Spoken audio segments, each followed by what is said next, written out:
teams and the news of the day. Ladies and gentlemen, this is Caroline, Willy, and DMase. Who is pleasant to listen to. With Caroline Fenton, Willy Donick, and former NFL wide receiver Derek Mason. You are hands down my favorite radio personality of all time. On 102.5 and 106.3, The Game and the Game Nashville app. With no further ado, Caroline, Willy, DMase, 102.5, 106.3, The Game and the Game Nashville app. We are live from the Hiller Plumbing, Heating, Cooling, and Electrical Game Studios, streaming live on Twitch, Twitter, YouTube, and Facebook Live every single day. Our video streaming is brought to you by Superbook Sports. Happy Monday. DMase is here. How we doing, DMase? Hey, I'm doing wonderful. I'm doing, not unlike Vandy, but, you know, I'm doing pretty good. Yeah, we will get into that, into the snub from the Vanderbilt Commodores over the weekend on Selection Sunday. Nick Frazier behind the glass. How we doing, Nick? We're doing great. Been here since about 8 or so, and we're rolling. All right.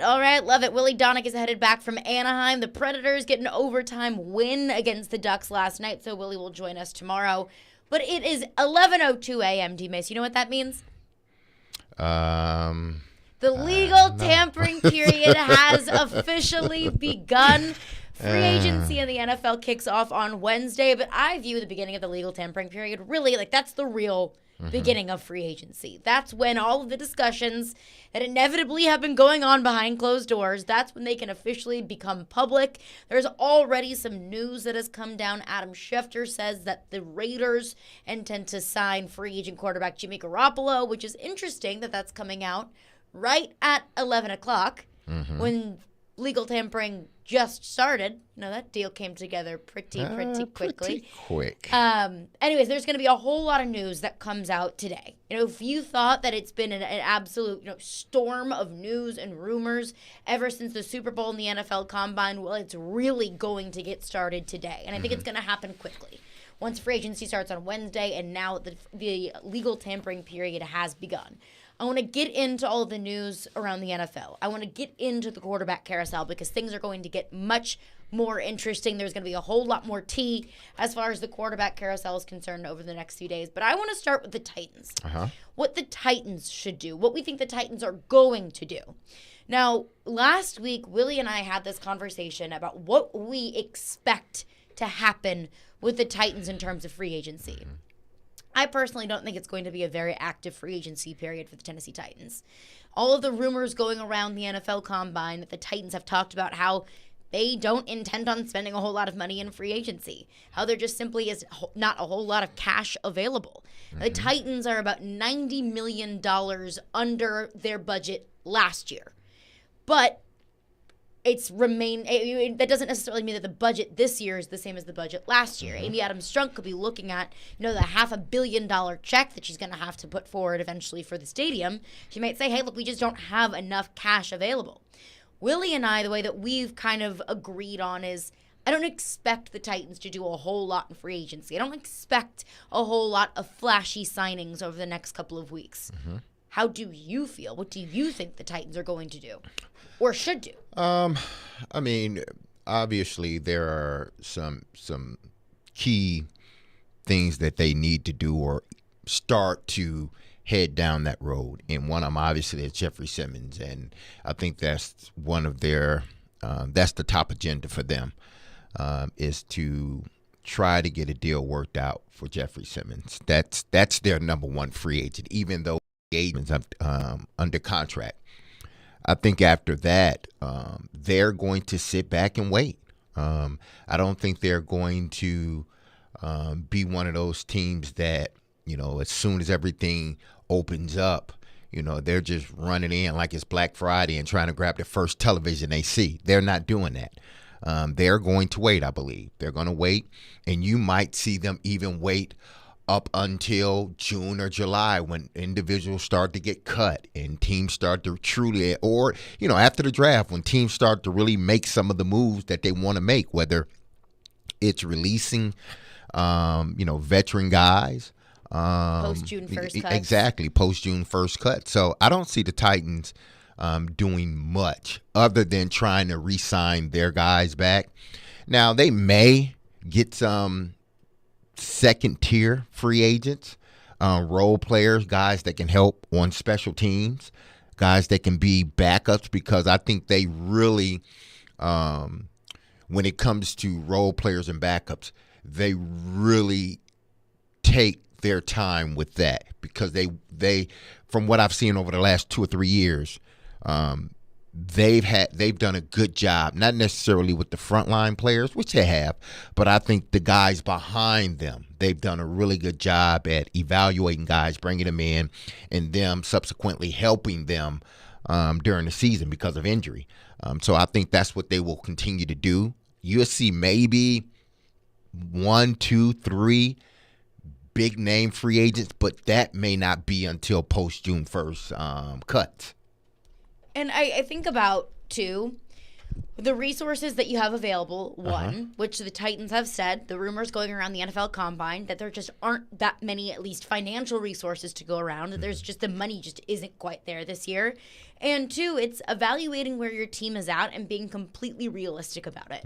Being completely realistic about, do we have a team that's currently constructed to compete right away? In 2021, going into the 21 season, John Robinson thought, yeah, no, this is a team that is equipped to win right away. And that's why he traded for Julio Jones. That Julio Jones trade, absolutely, to me, was a go-for-it move.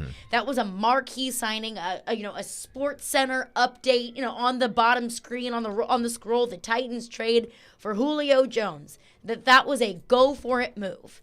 Now, I don't think it was a very smart move. It didn't pay off very well for the Titans, but at least the way that they viewed it, that they were a Julio Jones away from being able to compete in the AFC. This team's in a completely different spot now than they were 2 years ago, when they were in true go-for-it mode, when the window seemed wide open. Now the Titans aren't a big free agent wide receiver signing away from being able to compete. I would love if the Titans would go out and get the likes of a and T. Higgins probably isn't going to be on the market. T. Higgins is going back to Cincinnati, but that kind of caliber of a player. Exactly. But this team isn't a wide receiver away from being able to compete. This team isn't one big go-for-it move away from going for it. So I look at the free agents available, like an Orlando Brown. That's going to be a big-time payday for Orlando Brown, wherever he ends up. The Titans aren't one single Orlando Brown away from being able to compete. The Titans aren't one massive contract away or a big-time free agent signing away from being able to compete. So what's the point of going out and doing it? Yes, signing Orlando Brown would make your team better, but that's a go-for-it move. And the Titans, in my opinion, aren't in go-for-it mode. Well, you got to with a guy like Orlando Brown, you have to weigh the options. Is Orlando Brown a good player? Absolutely. But are you willing to take the money that it's going to be needed to sign him? To me, he's a guy that's going to get, plus 12, 13 million per year. And it's probably even more than that. So are you willing to allocate that much money to your left tackle, who's only going to be your left tackle, honestly, for the next, if you sign him for 3 years max, 3-4 years, that's it.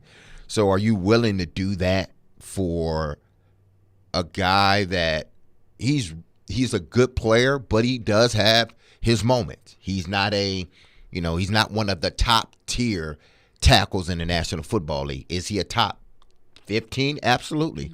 But he's not in that top tier where I can say, I'm going to sign this guy at 15 plus and he's going to be my left tackle for the next 7, 8, 9 years. It might even be 20 plus. Yeah, you might be right about that. So are the Titans willing to allocate that much money to the left tackle position? Probably not.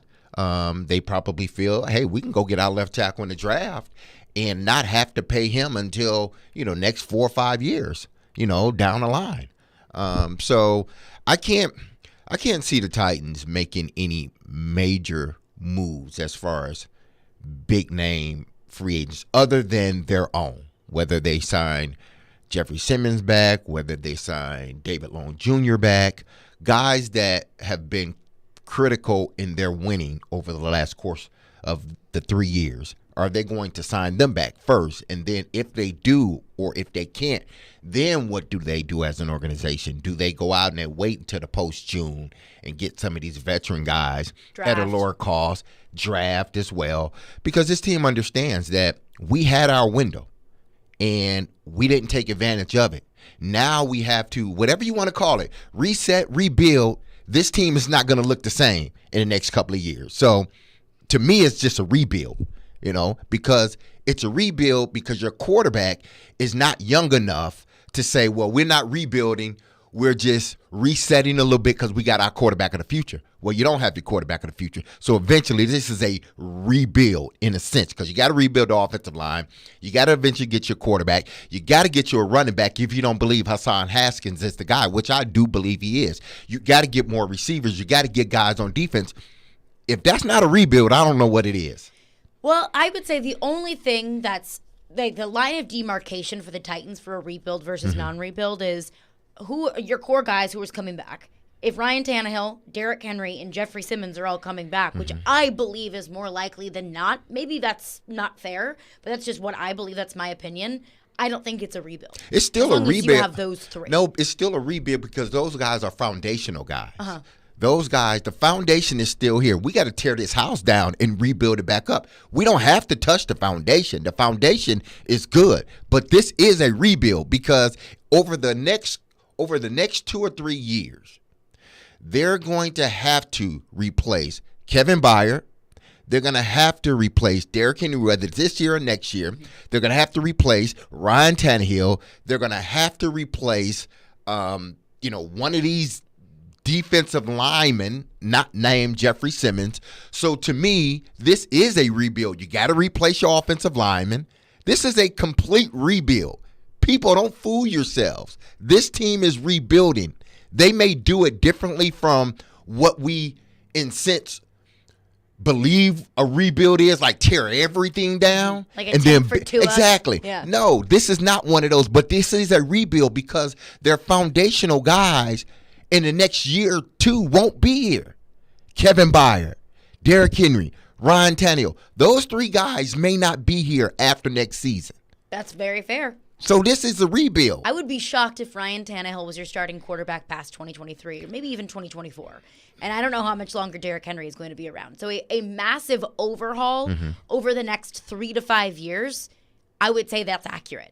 A rebuild for the 2023 season, I don't know if I can go quite there. It's going to take some time. A rebuild over the next few years, yes. Of a new starting quarterback, and then your franchise running back, his status is up in the air. Kevin Byard, who has been a foundation of your team, it's a fair point that over the next 3 to 5 years, this Tennessee Titans team, and it's probably closer to 3 than it is 5, this Tennessee Titans team is going to look completely different. But you said, are the Titans going to be willing to sign like an Orlando Brown or a high-end free agent? And I would say probably not. That's where I lean, that the Titans are probably more so not going to sign a big free agent or free agents. That's probably less likely than it is that they don't. And I know that sounds hypocritical because I've said so many times, you cannot build your offensive line on the cheap. But I think that there's a difference between, building the offensive line on the cheap, kind of what I think that they did this past year of not having insurance at the right tackle position, not having insurance or a certified backup option behind Taylor Lewan at left tackle, especially considering he'd been injured or been on and off the field over the last few years. I think that was building on the cheap. But there's a difference between that and not making dumb decisions. And The Athletic highlighted some of the dumb decisions that the Tennessee Titans have made over the last couple of years and how the Titans cannot afford to do that this year. We'll get into that coming up next. Caroline, Willy, DMase, 102.5, 106.3 The Game. The winner is... Listen all this week to Chase and Michelle for your chance to win 4-day passes to the Bourbon and Beyond Festival. Really gearing up here, Chase. I'm excited. Oh, yeah! It's the world's largest bourbon and music festival, coming September 14th through the 17th in Louisville, Kentucky. Makes you want to dance. Yeah, I love it. Oh, let's move to it. Listen all this week for your chance to win on Chase and Michelle I am listening. from 102.5 and 106.3 The Game. Willy Donick here for Pella Windows and Doors of Nashville. The official 2022 stats are in, And the Pella brand is rated #1 by Nashville homeowners for windows and doors. One reason, Nashville homeowners selected Pella Windows #1 for the highest quality craftsmanship. Another key stat, Pella Windows and Doors of Nashville is also rated #1 for the brand that stands behind their product. If you need new doors or windows, the choice is clear. Choose the experts at Pella Windows and Doors of Nashville. Go to PellaofNashville.com. What if you could be credit card debt-free in 10 days and save as much as $1,000 a month? Loan Pronto's all-new Express Equity Line of Credit program is just what you need. Hey, Willy Donick here. You don't have to do a full home refi. You can tap a small portion of the equity you have and enjoy a super low monthly payment. With Loan Pronto's Express Equity Credit Line, you can close in 7 to 10 days. And a $50,000 loan would only cost you around $400 a month. Use that money to pay off high-interest credit cards or do a home improvement. You can access up to 90% of your home's equity, and 9 out of 10 homeowners won't even need an appraisal. Even if you did a total refi recently or just bought your home, you can tap the equity with this fast, easy program. Stop the madness and say no to 24% interest fees. Call Loan Pronto today. 615-499-5780. That's 615-499-5780 or go to loanpronto.com. Equal housing lender, NMLS 166-1781, subject to lender approval. I can go from 0 to 60 way too fast. Who knew electric vehicle owners were having so much fun? 20 or 30 years ago, I owned a gas sports car, and this car is much quicker. It's a great, fun car to drive. When you put your foot on the accelerator, it just goes. They're fun, they're fast, they're efficient. Visit driveelectrictn.org to learn how you can start having fun driving an electric vehicle. Sponsored by the East Tennessee Clean Fuels Coalition, the Tennessee Association of Broadcasters, and this station. All of us at Cromwell Media, who owns this radio station, are recognizing 2 special teammates this month. Andrea Kamer is celebrating her 16th year as our corporate business manager. It's no secret, Andrea is the glue that holds everything together around here. And we're saluting Caroline Fenton, one of our stellar co-hosts of the Midday Show on 102.5, 106.3 The Game, as she wraps up her 2nd year with us. Andrea and Caroline, you are what makes this a special place to work. Want to join our team? Send us a note at together@cromwellmedia.com. Want to weigh in on the conversation? It's a brain booster. Slide into our DMs. Or just text or call at 615-737-1025. Our phone line is driven by WilsonCountyHyundai.com. Having some fun in the midday. Okay, that's really fun. This is Caroline, Willy, and DMase. It's a good source of energy because it's live. On 102.5 and 106.3 The Game and the Game Nashville app. Hey, play hooky and join 102.5 The Game at Jasper's, located at 1918 West End Avenue this Thursday for the first day of tournament games. While you're there, take advantage of the shot and a beer special. That's a shot of Nelson's Greenbrier Tennessee whiskey plus a bottled domestic beer for just $10. Jasper's oversized bar, TVs, and game room make them the place to catch all of the games. The legal tampering period in the NFL has officially begun, and we are going to see a bunch of news come out from the Adam Schefters and the Ian Rappaports of the world, because even though free agency officially begins on Wednesday, I view today as the start of the free agency period. So it is. Breaking down what the Titans should do in free agency, or at least rather what we expect the Titans to do in free agency. And coming up next, I want to get into the Titans' own guys that they should or shouldn't re-sign, the Titans' own free agents. We'll get into that coming up next. But I want to warn everyone. I want to warn Titans fans that I know that they have their eyes set on the stars. The Orlando Browns of the world, maybe the Mike McGlincheys of the world, some of the biggest and highest rated free agents in the free agency market right now. But I am here to warn everybody. I don't think that that's going to happen. And also, I don't think that that's the worst thing. Because the Athletic put out a ranking of the NFL teams that have added the most value over the last 3 seasons from 2020 to 2022, in the last 3 seasons of the NFL. And they use a metric that kind of balances the amount of money that team has spent in free agents and also the approximate value added. So your contributions from your free agents kind of stacked up against the amount that you put forward. And they have two rankings. One ranking is team rankings by total added value, and the second is added value or average value by $1 million spent. Mm-hmm. In team rankings by total value added, the Titans are 30th in the NFL with 52 total AV. So 52 in comparison to the Bengals, who are at the top of the NFL with 152. Mm-hmm. So the Titans are almost dead last in the NFL and are dead last in the NFL in terms of added value per $1 million spent. I don't think any of us are, naive to the fact that the Titans have had some pretty bad free agency signings over the last couple of years.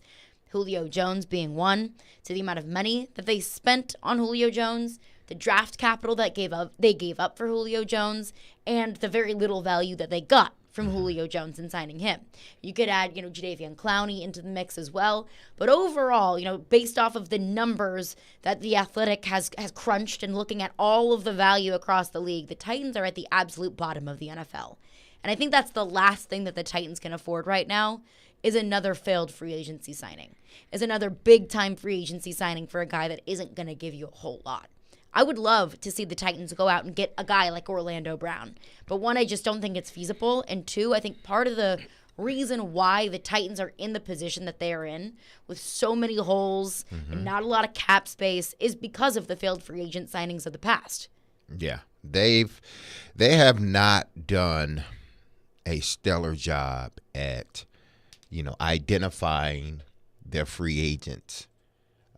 And then getting them to come in here and play at a level that's going to be beneficial for this team. You can go, 3 years? What's that? 2020, 2019. You go back to 2019. Adam Humphries, no longer here. Roger Saffold, he was key in what they did, but they chose not because of his injuries. He was getting, on and off. Injuries and exactly. Expensive. He was expensive, so they allowed him to go. And he signed with Buffalo, and it was a part of, one of the best AFC teams in the National Football League this past season. You can look at guys like Cameron Waite that didn't work out. Vic Beasley. I just saw Vic Beasley on the XFL. That didn't work out. You go down the line with guys that they brought in to help this organization, and it just never panned out. And they can't go down that road anymore. They got to bring in guys, especially if you consider these guys top tier free agents. They need to make sure they do their homework and make sure the individuals they're bringing in are not just good for this system or good for the culture, but are good players. You can have a guy that fits in with the culture and everything else, but he's not a good player. He's not going to help you. You need to identify both a guy that can fit into the culture that is being built or has been built, and a guy that can play and can help you. So I think moving forward, they're going to have to do that in order to get themselves back to where they were before. A contending team, a team that had the number one seed, a team that won the AFC South 2 years in a row, possibly could have won it this year had they not got injured. So when going out this year, this offseason, they're going to have to do a good job at identifying not only guys that fit what we're doing, but guys that can actually play. Not guys that are injured and then you're bringing them in. No, stop doing that. You brought in two guys that came off of injuries, and neither one of those guys helped your team this year. Robert Woods and the defensive end they brought for pitch. He helped last year, but Dupree. He didn't help this year. Why? Because he was a guy that you brought in injured, and he remained injured. He never was healthy while he was a Tennessee Titan. Which isn't a crazy idea that when you bring a guy in and he's injured, that they stay injured or that they get injured again, they get re-injured and then continually are off the field. And I think another thing, to be fair, another thing to remember is those were John Robinson moves. Yes. Whether it was the free agent signings, whether it was some of the bad trades like Julio Jones, those were John Robinson moves, and we cannot hold those against Rand Carthon. But it is true that some of those bad moves from John Robinson, you're going to be paying for it now. And you're going to be paying for it in the next couple of years. Maybe like literally paying for it, and also figuratively paying for it on the roster, on some of the holes that you have and some of the needs that you have and some guys that you brought in, whether it was draft, free agency, or trades, that you brought in to help this football team that it cannot help this football team or are no longer helping this football team. So while it is John Robinson and we cannot hold it against Ran Carthon, it's still something that this team is going to be dealing with, because those mistakes are mistakes that you pay for 2, 3, 4, 5 years down the line. When you go out and, at least just from my experience, in my experience being a free agent being a free agent after being cut here, when you go out and get a free agent, especially a guy that, maybe has only been through one contract, is working on another, so he's in that late 20s, early 30s. Realistically, what you want to be able to get out of a guy is 3 to 4 good years out of a free agent. And then after that, it's like, okay, can we re-sign this person if he's been, a key component in what we were doing, if he's been a good pro, if he's made plays for us? Can we now extend his contract maybe another year or two and see if we can get an extra year or two out of him? Well, it hadn't been that way with the Titans. When you signed Bud Dupree, he gave you 1 year of a 5-year deal? He gave you 1 year of a 5-year deal, I believe. I believe that's how long it was. That's not good.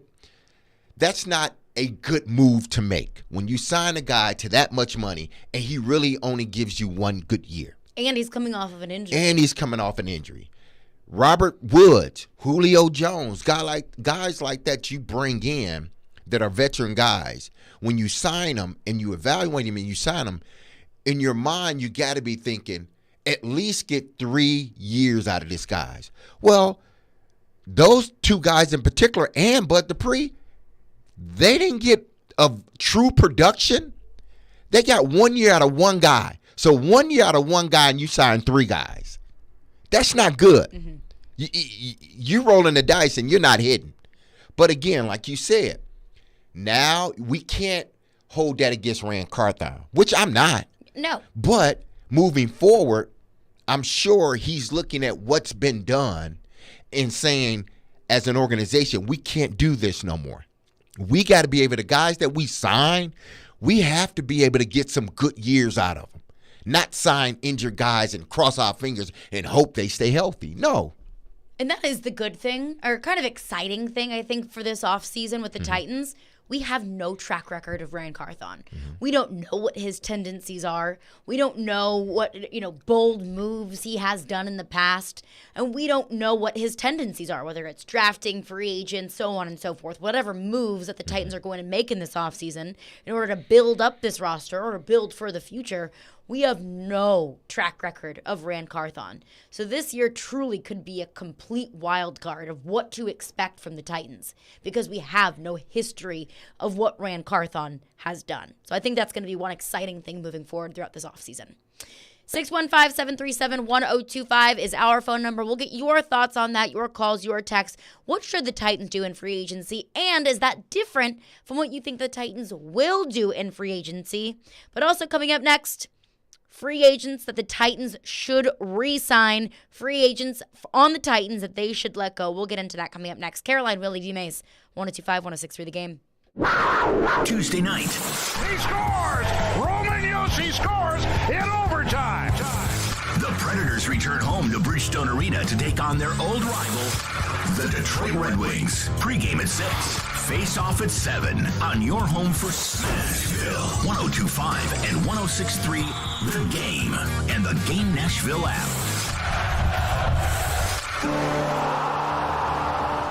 Imagine yourself in a new Toyota, like the aggressively sophisticated Toyota Highlander, with room for up to 8 and the most advanced safety features.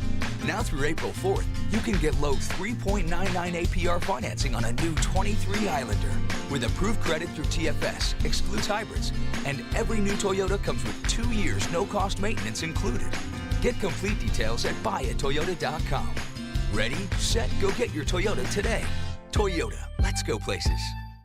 If you compare a diamond from Genesis Diamonds to one you find somewhere else, one thing will always stand out. The Genesis diamond is, well, prettier and more brilliant. We will show you why our diamond's light performance is significantly greater than things you can get elsewhere. Genesis Diamonds Vice President David Cooper. Not just because of the color and the clarity, but because of things a certificate can't tell you. Because of the characteristics, the personality, the material. It's the extra step in quality control that comes from an owner obsessed with perfection. Our owner is incredibly picky when he buys diamonds, searching through hundreds just to get a handful. You will not see diamonds that have the fire at your average mall store or chain store or smaller independent because they don't have the access worldwide like Genesis Diamonds does. Our diamond's light performance, character, and explosive brilliance is bar none the best your money can buy. Don't compromise with a diamond that just looks good on paper. Get a diamond that reflects your love in the best light possible. This diamond has to be spectacular. Genesis Diamonds, Green Hills and Cool Springs.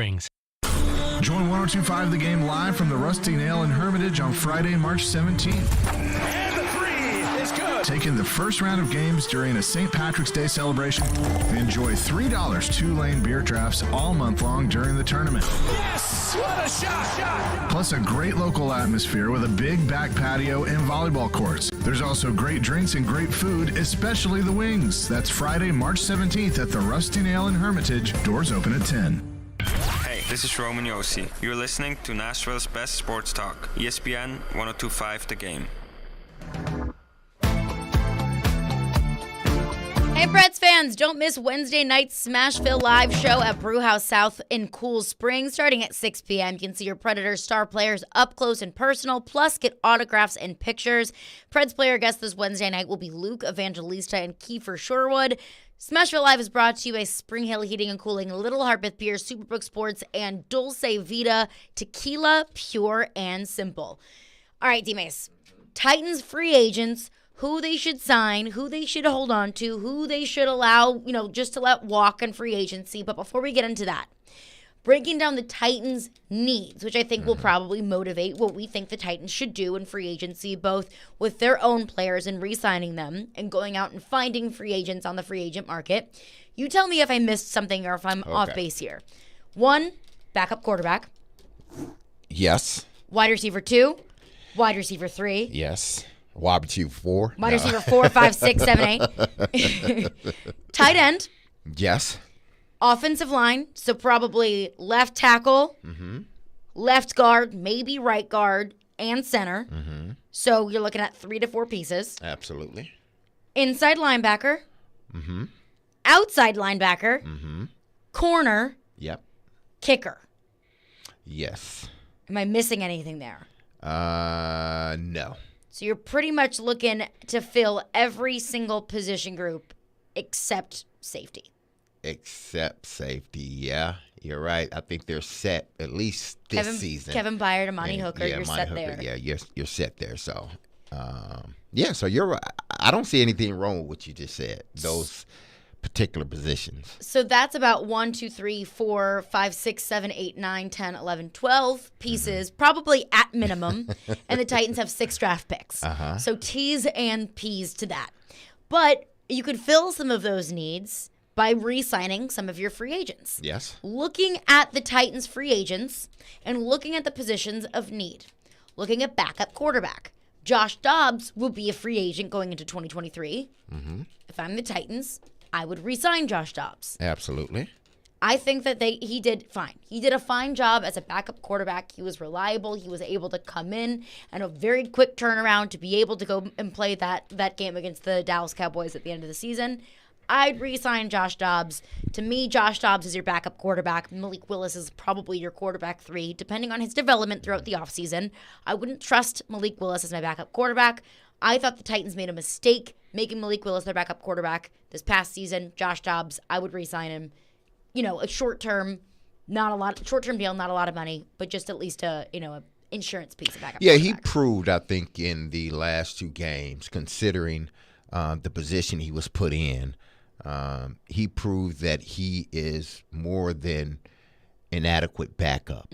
He's a guy that can come in and win you a few games if your starter goes down. So I think it's imperative for the Titans to at least try to re-sign Joshua Dobbs. Now, my Joshua may go somewhere else and figure, hey, listen, I want to go somewhere else where I can potentially or compete for a starting position. He may want that. I don't know. And looking at wide receivers, desperate need for pass catchers in this pass catching group going into 23, assuming Treylon Burks is going to be your wide receiver 1. I think that it should be. He's your former first-round pick. Nick Westbrook-Akine, Cody Hollister, Chris Conley, C.J. Board, and Robert Woods, all free agents. Obviously, we know Robert Woods got cut from the Titans. So I would say Nick Westbrook-Akine, you need to re-sign him. Probably, and not a long-term deal. No. But at least lock him up as insurance for 23. I would say 1 year, $1.5 million for Nick Westbrook-Akine. Not a lot of money, not long-term. You're not held on to him for a long time. It's not a huge commitment, but he's been reliable for you. He's been a versatile piece.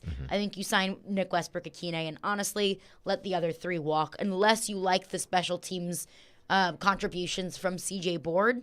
I would say Nick Westbrook-Akine is your best bet in free agency. No, I'll let them all walk.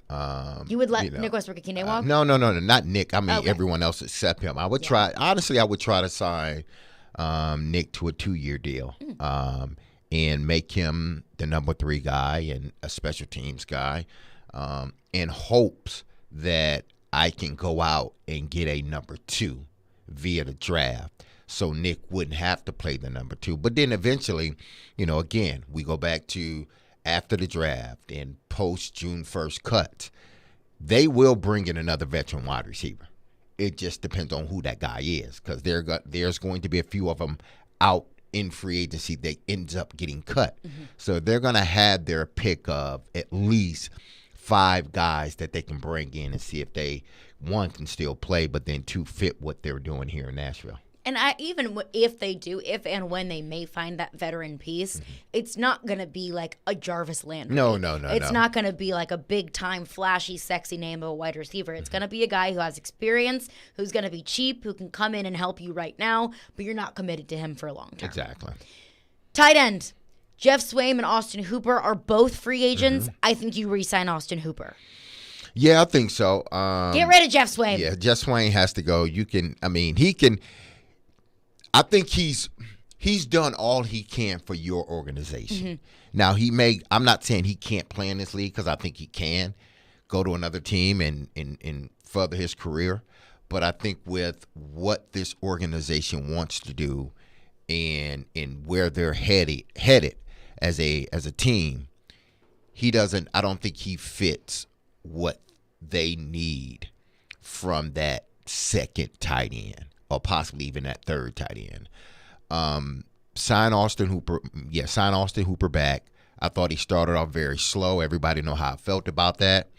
But when he picked it up, listen, I said, this guy, the last 6 games of the season, he was a key factor in what they were doing from an offensive standpoint. And that's what I wanted to see at the beginning of the season. And they were not getting that for whatever reason. But he started to pick his game up. So to me, he earned the right to come back here on possibly a 1 or 2 year deal.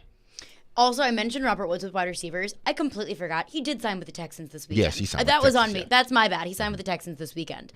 Offensive line. You've got a bunch of free agents on the offensive line because they were forced to bring in some veteran pieces this past year to fill the offensive line. Nate Davis, Aaron Brewer, Corey Levin, Dennis Daly, LaRaven Clark, and Daniel Munier. I don't think they're going to re-sign Nate Davis. I think he's going to be too expensive. And also, word on the street is Mike Vrabel just doesn't like him very much. So Nate Davis is probably going to walk. Now, Aaron Brewer is not a piece that I would have said, in the middle of the season this past year that you got to bring him back. But also, they love Aaron Brewer. We heard Mike Vrabel last offseason, tougher than a $2 steak. He loves Aaron Brewer. I don't think that Aaron Brewer is a starting guard in the NFL. I think he's just too small. But the Titans might not have an option but to bring Aaron Brewer back. It's not going to be easy to completely rebuild the offensive line if they don't want to move forward with Nicholas Petit for right tackle. If they do decide to move on from Aaron Brewer, you're looking at 5 pieces on the offensive line. They may keep Aaron Brewer around because he can play center, he can play guard, Mike Vrabel loves him, and you just have way too many needs on the offensive line. So if they do bring Aaron Brewer back, I wouldn't be surprised. I wouldn't be surprised if they re-signed him to a 2-year deal, 3-year deal. Essentially ends up being, if it's a 3-year deal, essentially ends up being a 2-year deal, possibly even a 1. But to replace that whole offensive line, I mean, that's going to be tough to do. I would rather keep guys that I know. I think Nicholas is going to be a much better pro this upcoming season. He went through the whole learning curve. He played well at times, but then more times than not, he didn't play well. But it was the whole rookie thing, and I just think that whole offensive line, with the exception of Ben Jones, and even Ben struggled here and there. I don't think they were truly a cohesive unit the whole season. So to me, I would give Nicholas another shot. He's only in his second year. You got a new offensive line coach. Allow that coach to coach him up, and see where you go with. See where he is after that. Aaron Brewer's another one I would bring back. Again, if it's a 1-2 year deal, fine. 3-year deal, fine. But he can be that. Yeah, he can be that. You don't really want him to play guard, but he can play both guard and center if need be. But he's going to have to gain some more weight. It's just, and I don't know if he can or not. He may just be a smaller guy. He's built more like a linebacker than an offensive lineman. So he may not be able to gain weight and keep it on throughout the season. So at least he can be a guy that you can start if you need to. But if you have someone better, you put them in place, and he can be your swing guy. He can play the center. He can play the guard position. And it's the same kind of idea with Corey Levin. Yes. You're going to bring him back. Exactly. I think the Titans are going to bring him back. Probably, again, short term, not a massive deal.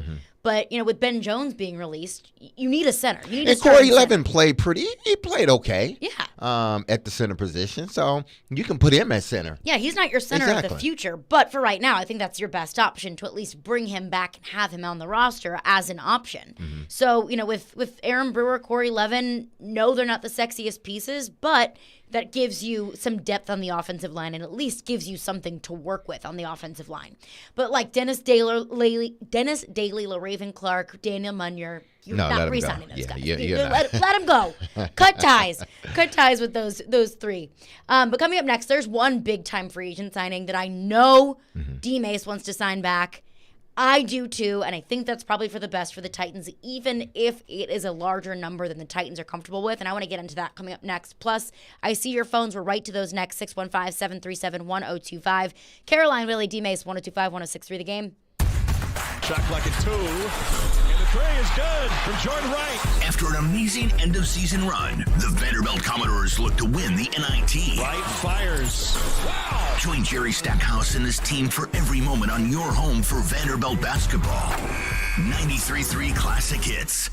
In St. Pete, Clearwater, Florida, the fun extends beyond the beach. Because here, the arts are alive, the food is al fresco, and the nightlife is electric. So let's forget the cold and find our place in the sun. Let's explore captivating collections at the Salvador Dali Museum and bask in bay views from the St. Pete Pier. Let's fill up on fresh caught cuisine and catch up over cold craft beer on rooftop patios. Day or night, let's shine. Plan your escape at visitstpeteclearwater.com. Hey Nashville, TJ Anderson here. With real estate listings, you have to read between the lines. Like waterfront property, more like a mosquito farm. Pride of ownership, they're really proud of the DIY job they did. Seller says sell. Really? I thought they just put it on the market for fun. My team at TJ Anderson Homes of Benchmark Realty is ready to help both home buyers and sellers decode the market. Oh, and if it says don't let this one pass you by, it's probably on wheels. Google TJ Anderson Homes, read our reviews, and see why we are referred for a reason. TJ Anderson Homes of Benchmark Realty, 615-432-2919. Hey, it's Joe Rexford here for FanDuel Sportsbook, folks. This March, take your first shot at college hoops with FanDuel Sportsbook and get 10 times your first bet amount in bonus bets. That's up to $200. That's right. All you got to do is bet $20 on the bracket, and you'll land $200 in bonus bets, win or lose. That's $200 you can spend betting everything from money line, point spreads. You know that 5 versus 12 matchup. Oh, man, people love the 12s, right? Now, this is all on an app that's safe, secure, super easy to use, and the ease of use is very important to me, folks. Take it from me. There's no better place to bet the tournament than FanDuel Sportsbook. So sign up today by going to FanDuel.com/Joe102 and make every moment more with FanDuel all tournament long. You must be 21 or older and present in Tennessee. First online real money wager only. $10 deposit required. Refund issued as now-withdrawable bonus bets that expire in 14 days. Restrictions apply. See full terms at FanDuel.com/sportsbook. If you have a gambling problem, call the Tennessee Red Line 800-889-9789. If you missed the latest from Chase and Michelle. Well, Mike Garofalo says that the Saints are closing in on a deal to acquire quarterback Derek Carr. There you go. Pregnant pause. That was good. I know. I was like, man. Good job. Yeah. Good job, reporter. So I've noticed that name's starting to pick up elsewhere too. Heck yeah. So, I said you embrace it. I heard you talk into Chase's ear and say something about signed, and I immediately start typing in Jeffrey Simmons onto my thing. I'm like, oh my gosh, and then of course it's not that. But are we surprised? I mean, I think the Saints were. I look at that division, too. If he goes to the Saints, then, okay, you have a very, very good shot of winning it because everybody else's quarterback has a big old question mark in front of it. Panthers, Falcons, and Bucks. So pretty good landing spot. And I guess that means the Jets are still in on Aaron Rodgers. Chase and Michelle, weekdays from 9 to 11 on 102.5 and 106.3 The Game and the Game Nashville app. One is smart. This has just been a constant trend for this team. One is funny. That's right. Funny looking, maybe. Chase and Michelle with Chase McCabe and Michelle Knezovic. Are you listening? I'm listening. Everybody's listening. Weekdays from 9 to 11. Presented by Hair Club. Hair Club. Love your hair. Live your life. On 102.5 and 106.3 The Game and the Game Nashville app. Having some fun in the midday. Yeah, that's awesome. This is Caroline, Willy, and DMase on 102.5 and 106.3 The Game and the Game Nashville app. Hey, Preds fans, hang out tomorrow night before the Preds game at the Superbook Lounge and Landshark Bar and Grill, Margaritaville on Broadway with 102.5 and 106.3 The Game. Place your bets with Superbook and enjoy great food and drink specials. Plus, enter for a chance to win a pair of tickets to an upcoming Preds home game. Breaking down the Titans, free agents, who they should bring back, who should they let walk. DMase and I agree. You bring back Josh Dobbs as your backup quarterback. You bring back Nick Westbrook-Akine, a short-term deal, not worth a ton of money, but he's been a good, versatile, dependable piece in the wide receiver core. You bring back Austin Hooper at tight end. You bring back maybe Aaron Brewer or Corey Levin on the offensive line just to check some boxes, some depth boxes on the offensive line, considering you could have a whole lot of needs and a whole lot of pieces that need to be filled on the offensive line. But one that I think is really key, and of course Jeffrey Simmons is going to be your priority 1A. One that I think is so incredibly key that I think it would really hurt the Titans if they decide to not bring him back is David Long Jr. Yeah. I think that he is such an underrated and invaluable piece to this defense. And I know that you're probably going to have to overpay for David Long Jr., considering he's been out. He was on and off the field last year, played in 10 games last year. I believe he played in 12 the year before. He had injury issues. Mike Vrabel called him out at the end of last season as being one of those guys that had those reoccurring soft tissue injuries that really plagued this team this past year. He's in the lineup, out of the lineup, on the injury report, off the injury report. But I think that David Long's contributions to the defense are so valuable. It doesn't always show up on the box score, but just his presence, I think, is so key to this football team. And I think that if this team is competitive this upcoming season, not a contender for the Super Bowl, I think that's kind of, at least in my opinion, off the table, but at least competitive, where they could win the division, they could make the playoffs. I think you're going to be carried by your defense. And if you're going to be carried by your defense, I think David Long is going to be a part of that continues to carry you forward. Well, you hope so. You hope. He's a guy that, he serves that purpose. He's a 3-down back. Linebacker, excuse me. He's a 3-down linebacker. He's a good tackler. He's a smart linebacker. He plays fast. He plays physical. He plays under control. He's a guy that can go sideline to sideline. So that makes him more of a 3-down back where you don't have to bring him off the field because it's 3rd down and they bring in their versatile running back or that tight end that has some speed. No, he can stay on the field. when teams go into their third down package, whether it's 3 wides, 2 tights, or the running back, single back, or whatnot. He doesn't have to come off the field, and that's valuable in today's game, because if you can have a guy that serves those individual purposes, whether it's first and second down and you need him to stop the run, or it's third and 6 or 7, and they bring in their third down package. Well, David Long Jr. doesn't have to lead the field, because he can guard your tight end, he can guard your back out the backfield, and maybe, just maybe, he can do a more than adequate job at possibly in short spaces guard that third wide receiver, depending on who it is. So he's a guy that is versatile. You don't have to necessarily, whatever package you want to throw in there, he can fit those packages. So to me, it should be at the top of their list as far as guys to re-sign. After Jeffrey Simmons, it should be, whether it's him or Mario Edwards. Mario Edwards might be, he's a free agent, I believe. That's another guy that I think you need to bring back. But we're on David Long Jr. He's a guy that I think, he's one of those guys that you can continue building your team around. You're losing Bud Dupree. Harold Landry's coming back. You don't know how, is he going to be 100% throughout the whole season coming off an ACL? You need at least someone that knows the defense, that understands, that's fast, that's physical, that's intelligent, a guy that can run your defense, and David Long Jr. is one of those guys. And you look at the rest of the inside linebackers on this team, at least as far as free agents are concerned. Dylan Cole, it's not a piece that he's a role player. He's a role player. Joe Jones, of course, they already cut Zach Cunningham. But those pieces, they're role players. Joe Jones, maybe you hold on to him for his special teams contributions. That's something that Mike Vrabel absolutely values. But, looking at the options that the Tennessee Titans have at the inside linebacker position, David Long Jr. absolutely stands out as being the most valuable. And I know Spotrac has his value estimated around $5 million a year. I think that David Long Jr. is going to demand more than $5 million a year. I think that it's going to be a much heftier paycheck. I think it would probably be maybe even closer to $10 million a year. Is that a guy that you're willing to lose?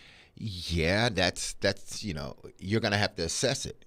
Is he, if someone's willing to, potentially sign him to a deal that he's making 10 plus per season, are you willing, meaning the Tennessee Titans, to give him the same type contract or something close to that, depending on which team is has offered him a contract? Are you willing to either match it or give him close to what that other team is offering? We don't know yet, but to me, he's one of those key cogs. He's one of those guys that you can continue to build with. And to me, why not try to sign him? Again, he's a guy that you drafted. So he's a homegrown guy. You've watched this guy develop as a player. Don't just let him get out the door. Don't just let him walk because someone may be offering him 10 plus. Well, you try to get close to that number because he has been a good player for you. I know he's been dealt with injuries last year. But I think if you tie everything into, whether it be incentives or make it may look like a long-term contract, but it's really a 2 or 3 year deal. I think that works out better for you because now you don't have to replace that middle linebacker position. Let's go to your phones. Phone lines driven by WilsonCountyHyundai.com. Hayden from Springfield texts in, says, do you think the Titans should add Adam Thielen as wide receiver 1 or 2 to back up Burks? Now, Adam Thielen is 32 years old. He's getting up there in age. He made about $15 million this past season. Adam Thielen, at least, has been a reliable piece for the Minnesota Vikings. He played in 17 games last year. I believe he played in 16 games the year before. He's been reliable, and especially considering his age at 32, he'll be 33 to start this next season. He's at least been not injured and available. But it would depend on how much money he wants. I don't know how big of a pay cut Adam Thielen is willing to take, or a pay decrease from this past year to this year. I don't know what the Titans' budget is to allocate to wide receivers, especially wide receivers that aren't going to be your pieces moving forward. I don't think Adam Thielen, you're going to sign to a 5-year contract. Don't touch him. You don't think so? Don't touch him. Because to me, what is he going to give you? He's a third wideout. To me, he's a third wideout right now. You look at his numbers with Jefferson. You would think that, looking at what they do from an offensive standpoint, they love to throw the football. Yeah. And they have arguably the best wide receiver in the National Football League in Jefferson. And I look at your numbers over the last 3 years, and they've declined each year. And you've played just about every game each year. That tells me you've lost a step each year. You're not getting open the way you used to get open. Which is to be expected. Exactly. Once you hit that 30-year mark. But no. I'm not going to prescribe to that, because I hit that when I hit that 30-year mark and still was able to, go out there and do the things that I needed to do as a starting receiver. I didn't have a Justin Jefferson on the side of me that could take away the number one defensive back. He had that. Where they had to pay attention to Jefferson. They had to put 2 guys on him. And each year with Jefferson, your numbers have declined. You are at this point an okay 2, but more so a 3, which isn't a bad thing. You're still going to get a job in this league. You're still going to catch passes. But if you're asking someone to come in here and take some pressure off of Treylon Burks, he's not the guy. And also, how true is it that the number is going down could also be because Justin Jefferson comes in? Because you're 100% correct in that the DB's attention is going to Justin Jefferson, but also the targets are probably going to Justin Jefferson as well. Well, yes and no, because Kirk Cousins was his boy. Yeah. Thielen and Kirk Cousins are close. They've been together for exactly. 10 years? Absolutely. So I can't see his numbers go down because of the production goes down, meaning the physical production goes down. They knew and they understood that, listen, he's been good for us over the last, prior to the last 3 seasons. He had 2 back-to-back 1,000-yard seasons. Those were his years. After that, he started to decline each and every season, which means if you bring him in here, those numbers, considering what type of team this is, Minnesota loved throwing the football. Yeah. This team don't throw the football probably as much as the Minnesota Vikings. So I would just expect his numbers to be what they were this year or even lower, honestly. And a lot of it, some of it will probably have to do with him, but then some of it would have to do with just the makeup of his offense, especially if they keep Derrick Henry. They're going to want to continue to run the football. Yeah. And that is what Rand Carthon said. No, we're not playing Golden State Warriors football. The way this team is constructed, they can't play Golden State Warriors football. If they don't re-sign Nick Westbrook-Akine, then great, bring him in. He can be that number 3 wide receiver and a really good number 3 wide receiver. But I'm not paying Adam Thielen that much money to be my number 3 wide receiver and only be here for maybe a year, maybe 2. If you bring him in here, he would have to be and I'm not sure if he would want to take that. You're talking about taking at least 80% cut in what you would get. So you go from making $12 million to probably making 2 here, 3 max. Not interested. Yeah. And if I'm the Titans, I'd much rather pay Nick Westbrook-Akine $1.5 million versus trying to work out a contract. A guy that knows the offense and knows the quarterback and has a rapport with the quarterback, rather than trying to bring someone again for the 3rd year in a row and to try to fit that person, an older person, into an offense. Nah, I'm not doing it. I'm good. 615-737-1025 is our phone number. We'll continue to get back into your phones, but coming up next, Vandy got snubbed. We'll explain coming up next. Caroline, Willy, DMase 102.5, 106.3 The Game. ElectronicExpress.com. We make it happen. Finding great people to hire is like trying to find a needle in a haystack. It's pretty difficult, right? Well, ZipRecruiter has mastered finding a needle in a haystack, so they take it to the next level. They make hiring so simple that it's like finding a needle in a needle stack. And that's why you should try ZipRecruiter for free at ZipRecruiter.com/radio. Here's what it's like to use ZipRecruiter. They have so many qualified candidates that it's easier to find the right ones for your roles. In fact, 4 out of 5 employers who post on ZipRecruiter get a quality candidate within the first day. That's a lot of needles. So how do they do it? ZipRecruiter's powerful technology sends you candidates who are a great match for your job, and you can even invite your top choices to apply. So if you want less hay and more needles, head to ZipRecruiter. And right now, you can try ZipRecruiter for free. That's right, free at ZipRecruiter.com/radio. That's ZipRecruiter.com/RADIO. ZipRecruiter.com/radio. ZipRecruiter, the smartest way to hire. All the big plays. For the win! Yes! Vanderbilt wins it! All the big stories. Quarterback carousel, what the Titans decide to do at the quarterback position. All in one place. We are Nashville's best sports talk. 102.5 and 106.3. 10% chance of making the playoffs. Checker flag is in the team with incredible talent. Every team in the league. The Game and the Game Nashville app. Hoop fans looking for some fun action this Thursday and Friday's tournament games? Head over to Brewhouse South in Cool Springs. Superbook Sports will be there with awesome merch to give out and fun betting options. Brewhouse South and Superbook for round 1 hoops action. More than 95% of people incarcerated will come home like I did. I'm William Arnold, director of the new Tennessee Office of Reentry. When they come home, we want to be ready to help remove barriers to employment. It's okay if you've been incarcerated or justice involved. Help is available. Go to tnworkready.com or visit your local American Job Center. Brought to you by the Tennessee Department of Labor and Workforce Development, the Tennessee Association of Broadcasters, and this station. tnworkready.com. Your Game Center update. The Preds win in overtime last night, 5-4 over the Anaheim Ducks. The young guys stepping up again, Philip Tomasino on the board and Tommy Novak with the goal to seal the deal for the Preds. This game will round out their road trip. Here was John Hines after the game.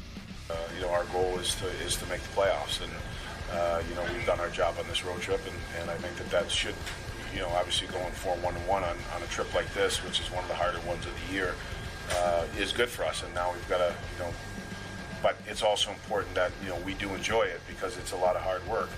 But I think when we get on the plane tomorrow, we've got to start focusing on getting ourselves ready for the week ahead. Alabama was the final team standing in Bridgestone this weekend, winning the SEC championship, 2 titles in 3 years under Nate Oates. They will also be the number 1 overall seed. Tennessee will be the 4 seed, taking on Louisiana in Orlando. Tip-off will be at 8:40 on Thursday, and Vanderbilt will be the 2 seed in the NIT tournament. The SEC is tied at 8 with the Big Ten for the most schools in the tournament this year. This report is brought to you by the law offices of Amanda Gentry. I'm Michelle Knezovic for 102.5, 106.3 The Game. For more, follow us on Twitter at 1025 The Game or visit theGameNashville.com. Live from the Hiller Plumbing, Heating, Cooling, and Electrical Studios. WPRT-FM Pegram, WPUC HD2 Laverne. Nashville's exclusive home for the Nashville Predators. 102.5 and 106.3. A gunny performance. Do your job. And the Tigers regain the lead. The Game. A Cromwell media station. Covering your teams and the news of the day. Ladies and gentlemen. This is Caroline, Willy, and DMase. Who is pleasant to listen to. With Caroline Fenton, Willy Donick, and former NFL wide receiver Derek Mason. You are hands down my favorite radio personalities of all time. On 102.5 and 106.3 The Game and the Game Nashville app. With no further ado. And Willy, DMase, 102.5, 106.3 The Game and the Game Nashville app. We are live from the Hiller Plumbing, Heating, Cooling, and Electrical Game Studios, streaming live on Twitch, Twitter, YouTube, and Facebook Live every single day. Our video streaming is brought to you by Superbook Sports. DMase, I think Vandy got screwed. I think Vandy got absolutely screwed out of the NCAA tournament. I went to the Vanderbilt-Kentucky game in the SEC tournament. I had a great time. It was such a fun game. Mm-hmm. And whenever Vanderbilt won that game, it's what Willy has been talking about for the longest time. If you can beat Kentucky in the SEC tournament, if you can beat Kentucky for a second time this season, that's about as good as it can get for Vanderbilt's resume. Mm-hmm. Anything short of beating Kentucky, I think wouldn't have been enough for Vanderbilt's resume. But that win against Kentucky, I thought, okay, now Vanderbilt has a solid resume to get into the tournament. But I'm watching Selection Sunday, and I kind of flip back and forth between the CBS and ESPN broadcasts.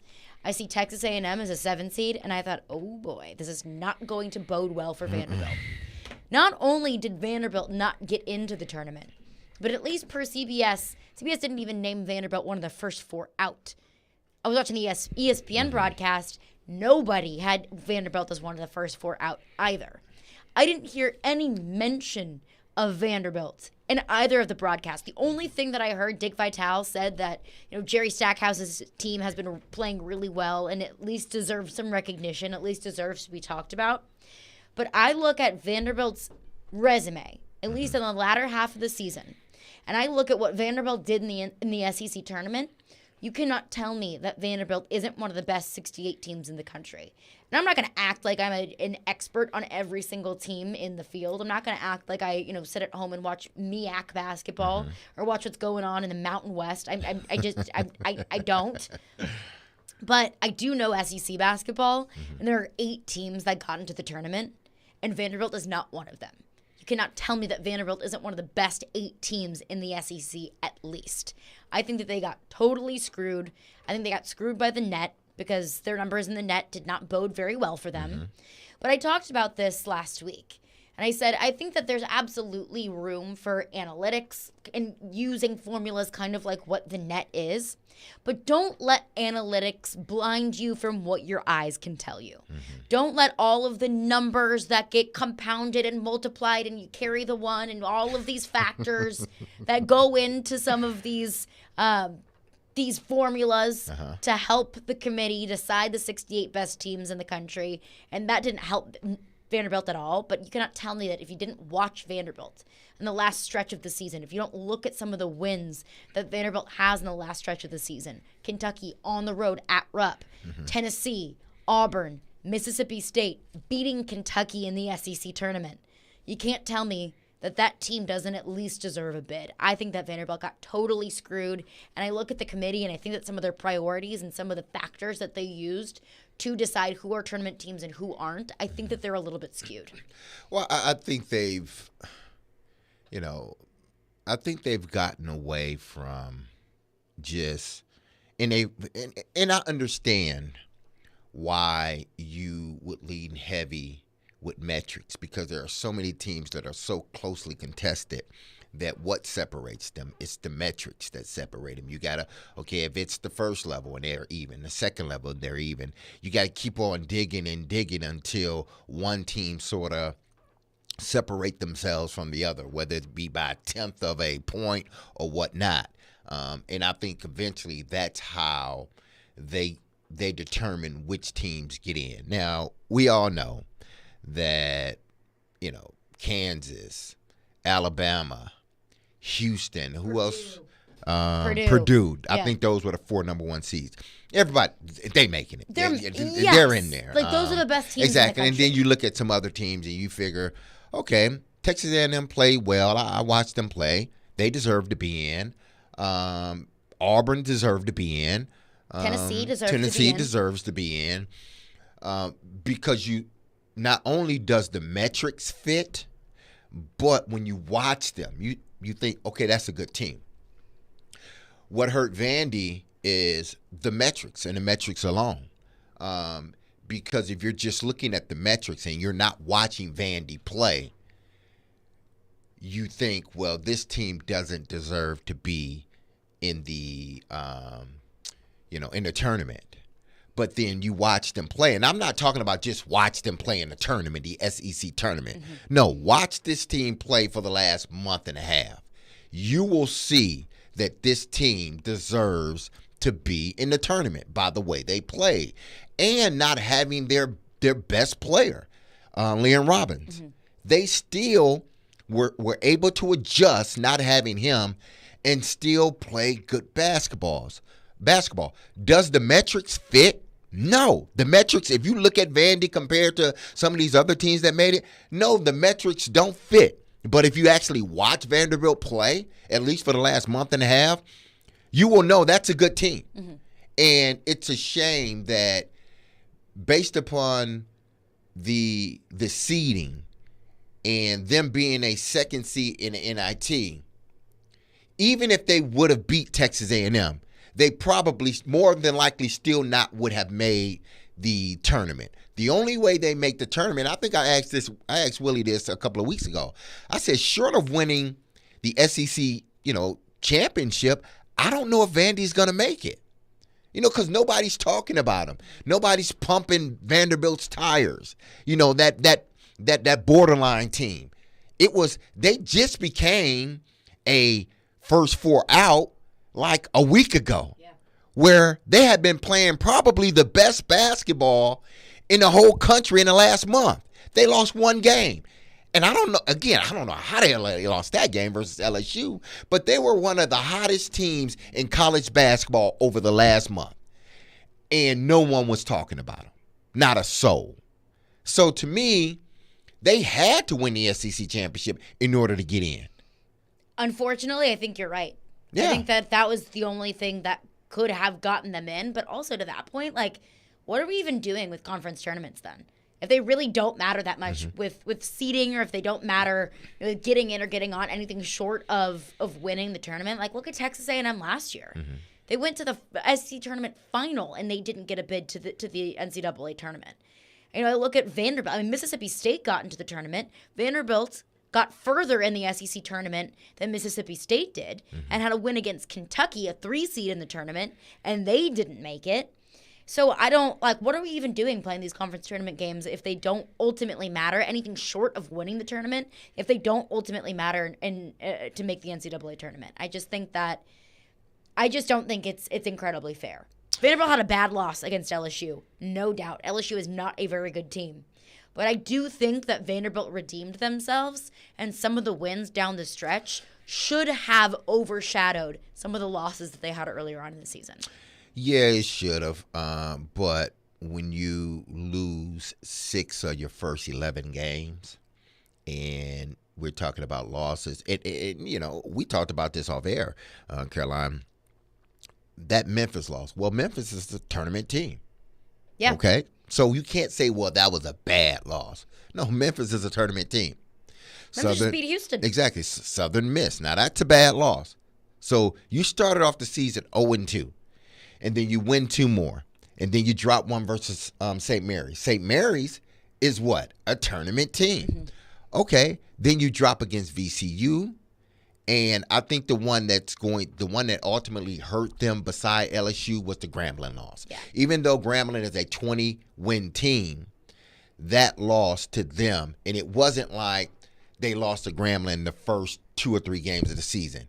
No, they were well into almost 10 games now, and you end up losing to Grambling. You can't do that if you want to be in the tournament. You got to win. Those are the games you have to win. And Grambling's not a bad team, but the perception and the net and the analytics all skew toward, well, you should have beat Grambling. If you beat Grambling, you don't lose to LSU. Now we have a different conversation. Now, if those 2 games are won, Vandy's a tournament team.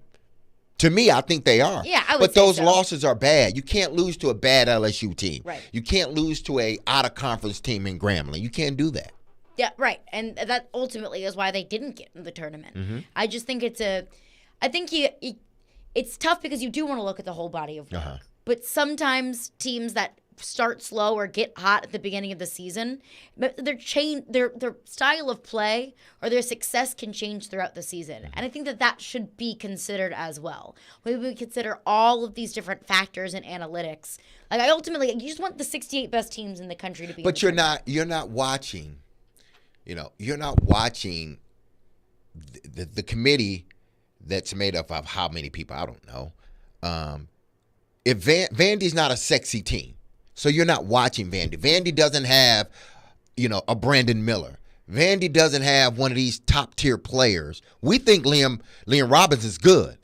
Ezra is good. Oh, Ezra Mignon is that dude. Exactly. He's good. He's fun to watch. But he's not on the level as those other guys that are All-Americans. So we're not watching them as close as we're watching those other teams. In Vandy, because they're not that spotlight team, and everybody's not watching them every time they're on television, when you have losses like a Grambling and an LSU, and, you lose to St. Mary's, that's all people are looking at.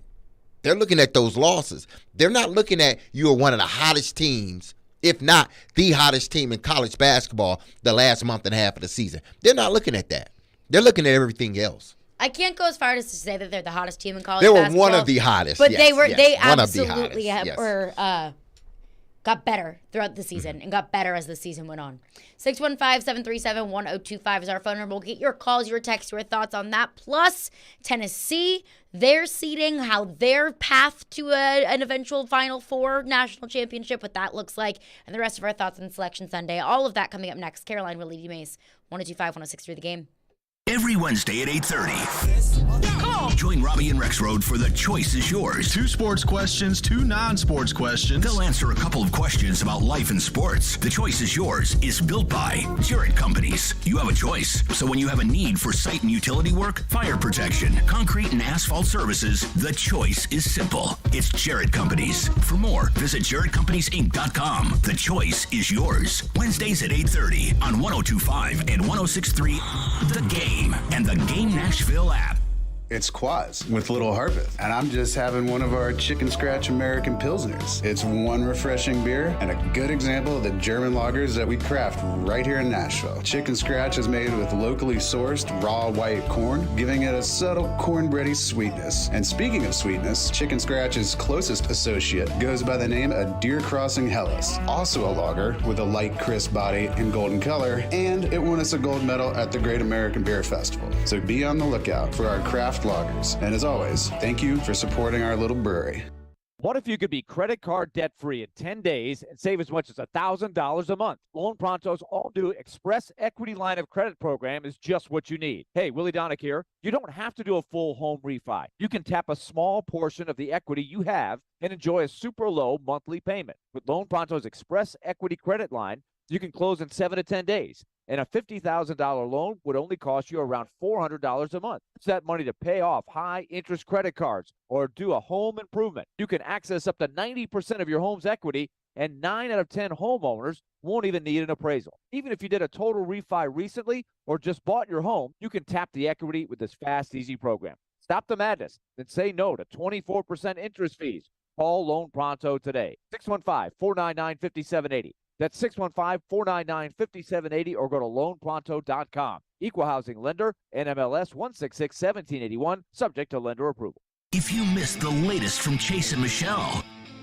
Well, Mike Garofalo says that the Saints are closing in on a deal to acquire quarterback Derek Carr. There you go. Pregnant pause. That was good. I know. I was like, Nick. Good job. Nick. Good job, reporter. So I've noticed that name's starting to pick up elsewhere too. Heck yeah. So, I said you embrace it. I heard you talk into Chase's ear and say something about signed, and I immediately start typing in Jeffrey Simmons onto my thing. I'm like, oh my gosh, oh my gosh, oh my gosh. And then, of course, it's not that. But are we surprised? I mean, I think the Saints were... I look at that division, too. If he goes to the Saints, then, okay, you have a very, very good shot of winning it because everybody else's quarterback has a big old question mark in front of it. Panthers, Falcons, and Bucks. So pretty good landing spot. And I guess that means the Jets are still in on Aaron Rodgers. Chase and Michelle, weekdays from 9 to 11 on 102.5 and 106.3 The Game and the Game Nashville app. Want to see our smiling faces?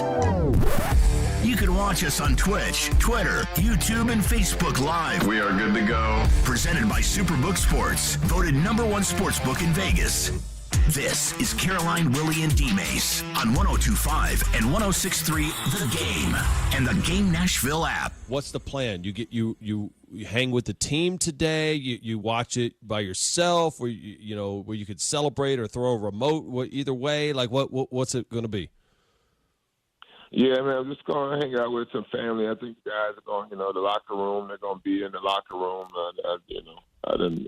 I done shed a tear one time this year, man. I better not go in there with them this time. So I'm gonna sit in my office. Hopefully I'm there, with a few good friends, man. And hopefully we have a great moment with my AD. You know what I'm saying? I think we're gonna sit around and watch it and hope for the best.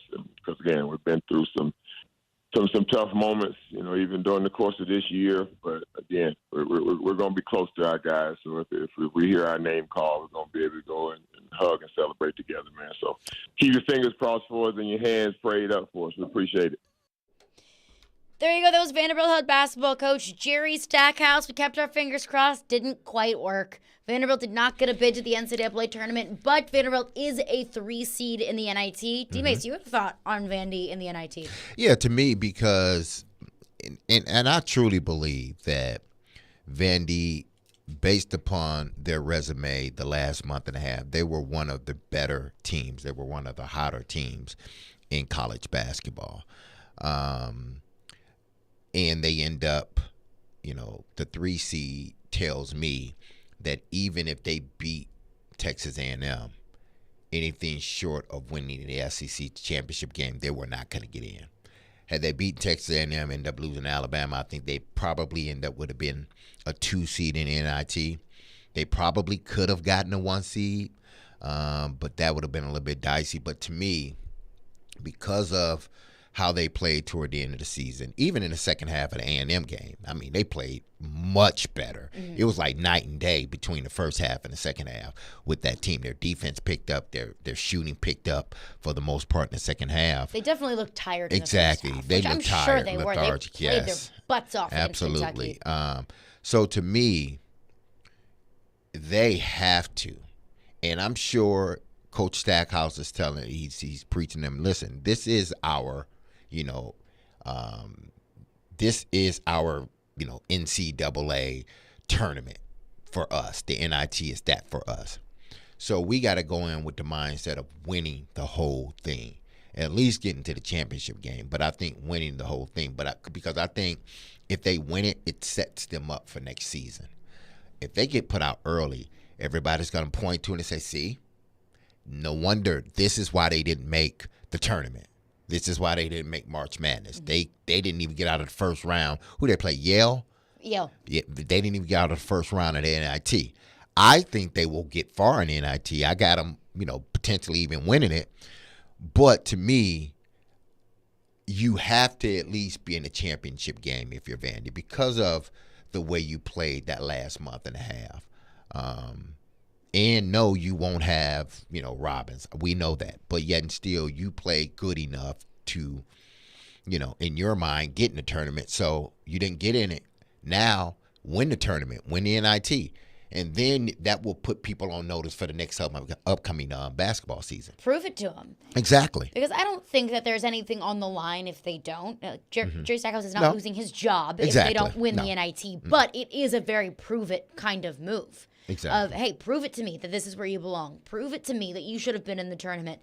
Prove it to me that those 2 wins over Kentucky, Tennessee, Auburn, Mississippi State, all of those good wins that you picked up at the end of the season, that they weren't all for naught. Mm-hmm. Let's go to your phones. Phone lines driven by WilsonCountyHyundai.com. Coach T's been waiting very patiently. Is it up next? What's up, Coach T? Man, you guys have been waiting to hear from me. You already know that. So. Always. Hey, Maze, you are spot on, man. I'm gonna take one, Maze, back. I'm gonna go back to your football analogy you had said a few months back. When these guys are always talking about how they're major Power 5 D1 football players and they go to mid-major programs. If you're that good, then go prove it, and then use the magical word called transfer, then go to a major D1 program. You can be on point, and it's the exact same thing. At least I'm proud of Stackhouse and the guys took the bid to go to the second largest tournament in the NIT, unlike Coach Hubert in North Carolina, right? Turned it down for no odd reasons, and they're not even going. But Vandy played great. But again, you're looking at these guys. They're looking at the strength of schedule. They're looking at everything that goes in the mix. You got a bad LSU loss, and you come back to a SWAC team, and Grambling doesn't look good for the eyesight. So you now got to go in the NIT and win. But I'm gonna give you my team. I think got put down a little lower, who's the hottest team in the country over top of what Vandy did, and that's the Dukies. And I'm not a big Duke fan, but Duke's going to make a long run at a 5th seed. You better put them in the Final Four. I think they got the opportunity to get there. Ooh, spicy take from you, Coach T. T. Appreciate it. Appreciate your call, Coach T. And yeah, to that point, yes, the LSU losses and the Grambling losses, those are bad. Like, it's a bad look for Vanderbilt. But also, go back to the eye test. Go back to how have they looked as of late. Don't talk about December. December's a long time ago. Look at the eye test. And have you actually watched what this team has been doing? He mentions Duke. And I think that brings us to the conversation about Tennessee. Because Tennessee got such a difficult draw in the NCAA tournament. Tennessee takes on Louisiana Lafayette in the first round of the tournament, which they're not a bad team. No. Like, if I've seen a lot of, the experts, the bracketologists say, if there's going to be a huge upset, a St. Peter's against Kentucky-esque upset in the first round, well, I don't think it would be of that magnitude. A lot of the experts have Louisiana Lafayette upsetting Tennessee in the first round of the tournament. But if Tennessee gets past Louisiana, they take on Duke.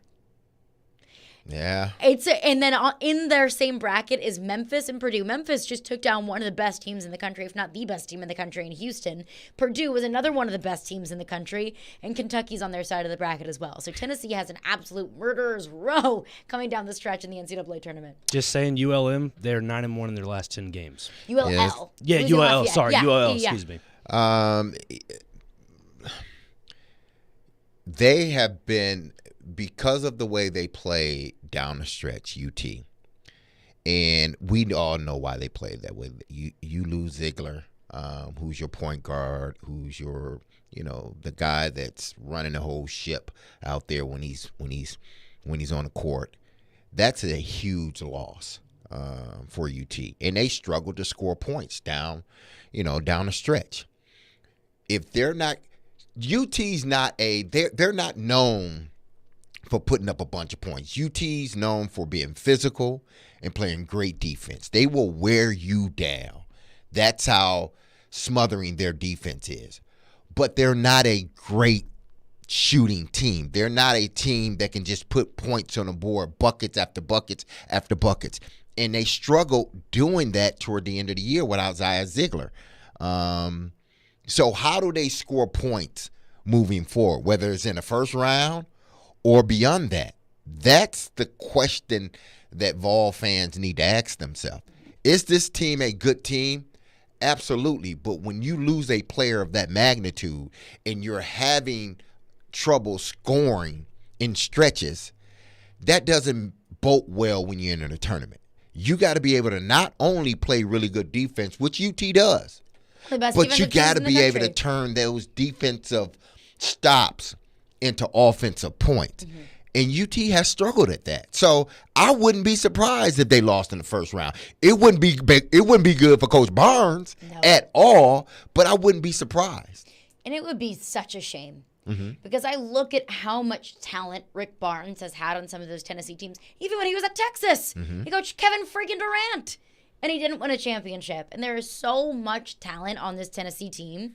And to have yet another first-round exit, I think would just be an absolute shame. And you're right, it would look bad for Rick Barnes because the perception is Rick Barnes can't win in March. The perception is Rick Barnes collects 4s and 5 stars and some of the best talent around the country, but can't turn it into anything.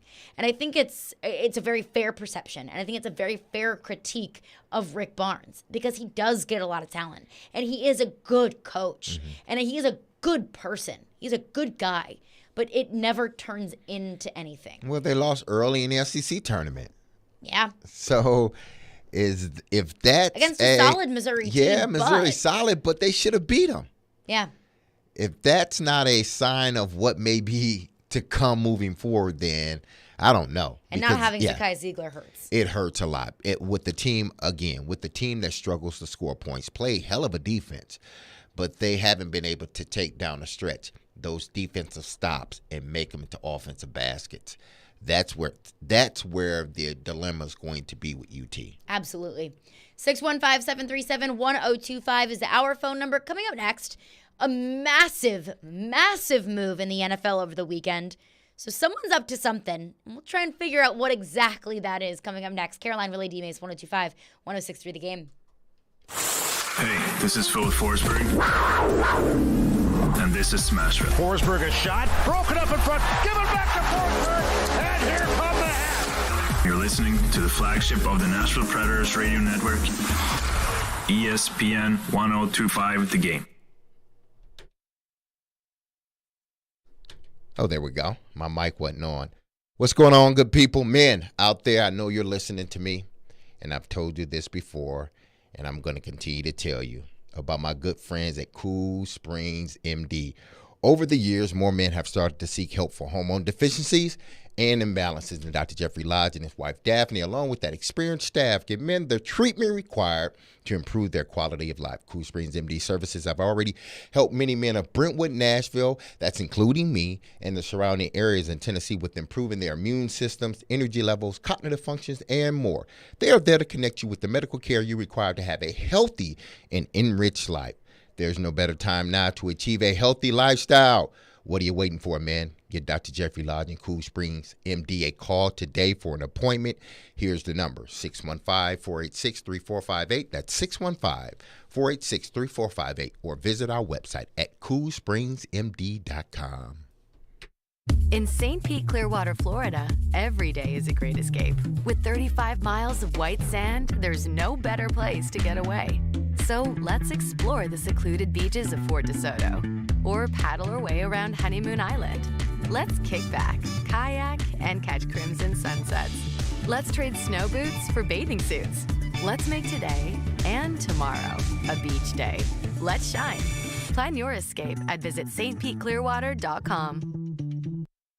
Being value conscious and getting the most for your money is so important these days, and that's why it's more important than ever to shop at Genesis Diamonds, the undisputed value leader. Part of the education at Genesis Diamonds is we explain to you how we travel the world and purchase our diamonds, how we buy in bulk, we pay cash for our diamonds so we can save every possible percent to save you money on your diamonds. Genesis Diamonds Vice President David Cooper. There are no middlemen, there are no other wholesalers or dealers, so we cut out all of those extra added markups and pass those savings on to you. When you combine that unmatched value with a totally no-pressure shopping experience, you know you're in the right place. Because we do not work on commission, our sole purpose is to make sure you get exactly what you want. There's nothing in it for us personally, whether you spend $1,000 or $100,000. That's why at Genesis, people often end up spending less than they had budgeted. Our goal is to purely present you with options so you can choose exactly what you want. The value you want, the experience you deserve. Genesis Diamonds, Green Hills and Cool Springs. The Dell Technologies semi-annual sale starts now with limited quantity deals on select performance PCs powered by 12th Gen Intel Core processors. Save on select Vostro laptops with built-in security features and select Latitude laptops with enhanced privacy, collaboration, and connectivity. Save on select essential accessories plus free shipping and special financing with Dell Business Credit. Call a Dell Technologies advisor at 877-ASK-DELL. That's 877-ASK-DELL. When you want live and local. If they were just better at the offensive line. You could be a contender in the AFC again. They've had more winning seasons than not. 102.5 and 106.3 The Game has you covered. Looking for some national programming? Why do I want to get a running back like that 5 more years? The AFC now is so deep at quarterback. Check out 94.9 The Fan. Nashville's home for all things sports is 102.5 and 106.3 The Game and 94.9 The Fan.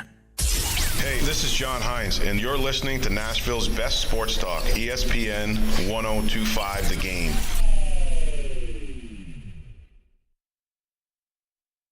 Caroline, Willy, DMase, 102.5, 106.3, The Game, and The Game Nashville app. Hey, teams have been selected for the college basketball tournament, so that means it is time for you to sign up and play the official Game Bracket Challenge, brought to you by Twin Peaks, home of 29-degree drafts and wall-to-wall sports. Go to thegamenashville.com/bracket challenge or the Game Nashville app now and pick up your teams for a chance to win tickets to see Luke Combs at Nissan Stadium on Saturday, April 15th. A massive, massive marquee move, a massive, massive marquee trade happened in the NFL over the weekend. The Chicago Bears traded the number 1 overall pick to the Carolina Panthers. Of course, Panthers picked at 9, so the Chicago gets number 9 this year. Carolina's first next year, 2 2s, and the kicker here is Chicago gets DJ Moore. Now, I think that this is a good trade for both teams. And this being a good trade for Chicago, I think, is obvious on the surface. You know, you get picks to build for the future, where Chicago kind of needs to be, picks for the future. And Chicago picks up a really solid wide receiver in DJ Moore. He's 26 years old. He's got a lot of years left. He's got longevity. And also, where the Bears are right now, they have the most cap space of any team in the NFL. And the way that the cap works, you need to spend 95% of the cap over 4 years. The Bears just don't have anybody to sign. Yeah. They have a lot of young guys, all on rookie deals, so the Bears don't have any contracts to take up that cap space. You need to spend that cap space. The Bears just have too much of it, and they're inheriting DJ Moore's contract, which will take up a good bit of cap space for this year. Yeah, you have to, per the collective bargaining, you have to, you can't just hold this money back. You got to spend the money. And I think this was a good trade for both teams. Now, whether it turns out to be a great trade, you know, time will tell. We will know in 2 or 3 years whether this was a really good trade for, I think, for more importantly for the Chicago Bears, because of the picks they get. Now, if they turn those picks into, you know, guys that are helping them win ball games, all Pro Bowl guys, then it's going to be, you know, a good situation for the Bears. But if those picks don't turn into production, then you're going to look back and say, man, that wasn't a good deal for the Chicago Bears. Maybe it was a good deal for Carolina, but it wasn't a good deal for Chicago. But all in all, I think this was a good deal for both. Chicago didn't need a quarterback. They believe they have their quarterback in Justin Fields. Carolina needs their quarterback. Now, what will Carolina do? I think it's between C.J. Stroud and Bryce Young. C.J. Stroud wowed everyone at the Combine. I didn't, you know, to me, he did exactly what I thought he was going to do. He wowed me during the regular season in college football. He wowed me in the playoffs, and he wowed me, you know, at the Combine. So he's a, you know, from what I've seen, he's a legitimate top 2 or 3 pick.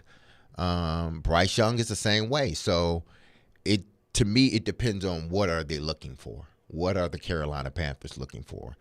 Are they looking for that big, sturdy, big arm quarterback in C.J. Stroud, or are they looking for this dynamic playmaker in Bryce Young that not only can throw the ball down the field, as he's as accurate as anybody out there in college football, but it's the improvising that he does, getting out of situation, extending plays, making throws from unorthodox positions. He's a guy that you look at and no, he's not 6 foot, 6'1", 6'2", but man, oh man, that kid plays bigger than what he actually is. Well, he's not over 200 pounds. I think he weighed in at 210, somewhere around there. And he may end up losing weight once training gets to going, once camps gets to going. But to me, but you know, take away how much he weigh, can a guy play? Hell yeah, he can play. Yes, he can. From what I've seen, he can play just as good or even better than any quarterback that's coming out in this year's draft and next year. So that's going to be the decision that Carolina makes. And when you give up that many picks, it better work out. When you draft that guy number 1 after giving up all those picks, it better work out. Whether it's Bryce Young, C.J. Stroud, Levis or Richardson. One of those guys better work out. Well, and I think it's interesting because now the Carolina Panthers have several different options. They can decide to stay put at number 1, and they pick what quarterback they like the most, their favorite quarterback in this year's draft. And to your point, it better work out. Yeah. When you're trading those picks to trade up to number 1, it better work out. But they also can trade out of the first overall pick. Oh. They can also deal the first overall pick, Yeah. and it was reported over the weekend that the Carolina Panthers are open for business with the first overall pick. So they can stay put if they don't like any of the offers that are coming in. But they can also pick up the phone if the Houston Texans want to trade up to the first overall pick. Indianapolis. Now Indianapolis is sweating because Indianapolis is sitting at 4. Arizona has the 3rd overall pick. Monty Fort, of course, name that we all know very well, new Cardinals general manager, said Arizona's open for business with the 3rd overall pick.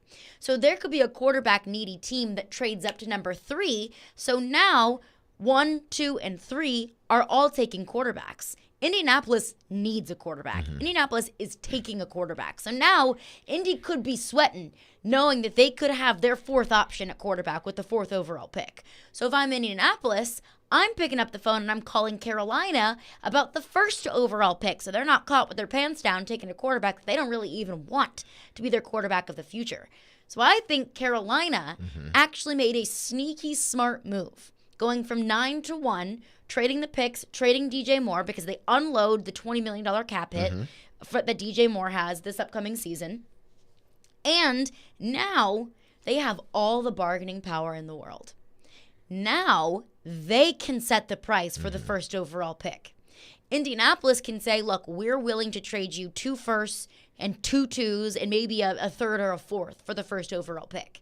So now Carolina gets all of the picks back that they traded away for the 1st overall pick, and they're picking at 4. If Carolina is open for business about the 1st overall pick, that tells me Carolina's probably cool with any of the quarterbacks in this year's draft. If they're not totally set on one guy, if they are totally set on one guy, they stay at 1. And that's CJ Stroud or Bryce Young, they stay there. If they're cool with any of these quarterbacks, they like Hendon Hooker. They like Anthony Richardson. They like Will Levis. They like CJ Stroud. They like Bryce Young. Then they would feel more comfortable going back to 4. They don't really give anything up to get it because they already traded those picks and they'll get those picks back. And they would move up from 9 to 4 or 9 to 3 or whatever it might be, wherever, whatever trading partner is interested. So I think that this is actually a sneaky smart move for the Carolina Panthers because they're going to get picks back. Yeah, they're going to get picks back. That number 2 spot, it depends on if CJ Stroud is, like you said, if one of these quarterbacks, and I just said CJ Stroud, but if one of these quarterbacks, whether it's Bryce Young or CJ Stroud, if you figure, okay, we would be okay with either one of them. And if Carolina stays put and they take Bryce Young, then, okay, we take CJ Stroud. If you take CJ Stroud, we're good with taking Bryce Young. Same kind of thing with like the Chargers in exactly, Miami in absolutely. 2020. So it's Chargers like, we'll just take whoever Miami doesn't whoever take. you don't take, we'll get him because we feel either guy that is rated that high, they would fit in our organization and will help us win. Here's the problem with Houston, though, is they got to be worried because Carolina now is open for business. They got to be worried that Indianapolis can potentially try to, jump over them to the number 1 spot. But take then the guy again, they like. But then again, it's like, okay, even if you do that, we still like both of the 2 quarterbacks that many believe are going to go 1 and 2. So, all right, if you want to do that, then go ahead and do it. Jump up to number 1 because if you take CJ Stroud, we're still going to take, our guy, whoever it is. So, like you said, Indy is in a position that they wish Houston was in. They wish they were that number 2, and they wish Houston was that 4. Then Houston would have that problem of, okay, now we're at the 4th pick. Both of these quarterbacks that we like may be gone. So now we have to do whatever's necessary to move up to that 1st spot. Because if we don't, then Stroud or Bryce Young, they're going to be gone. and we're not going to get him. So we can't even move up to number 3. We got to move up to the number 1 spot. Houston's in that dilemma. They got to move up to the number 1 spot in order to get the guy they want, whether it's C.J. Stroud or Bryce Young, or it could be Will Levis. We don't know. Yeah. But I think they would feel better if they don't have to give up the farm to get him. They would feel better if they were sitting in the position that Houston is sitting in, meaning Indianapolis. And, of course, the looming threat of who trades for that number 3 spot. Yeah, because, Arizona I don't think they need a quarterback. I like Kyler Murray. Is he immature? Yes, he's immature, but he's a hell of a talent. And they just signed him to a huge Exactly. deal. And if he can ever get on the same page with everybody else, then this is a dynamic player on a team that has potential to win a lot of games. So they're probably, Arizona's sitting in that position. We don't need a quarterback.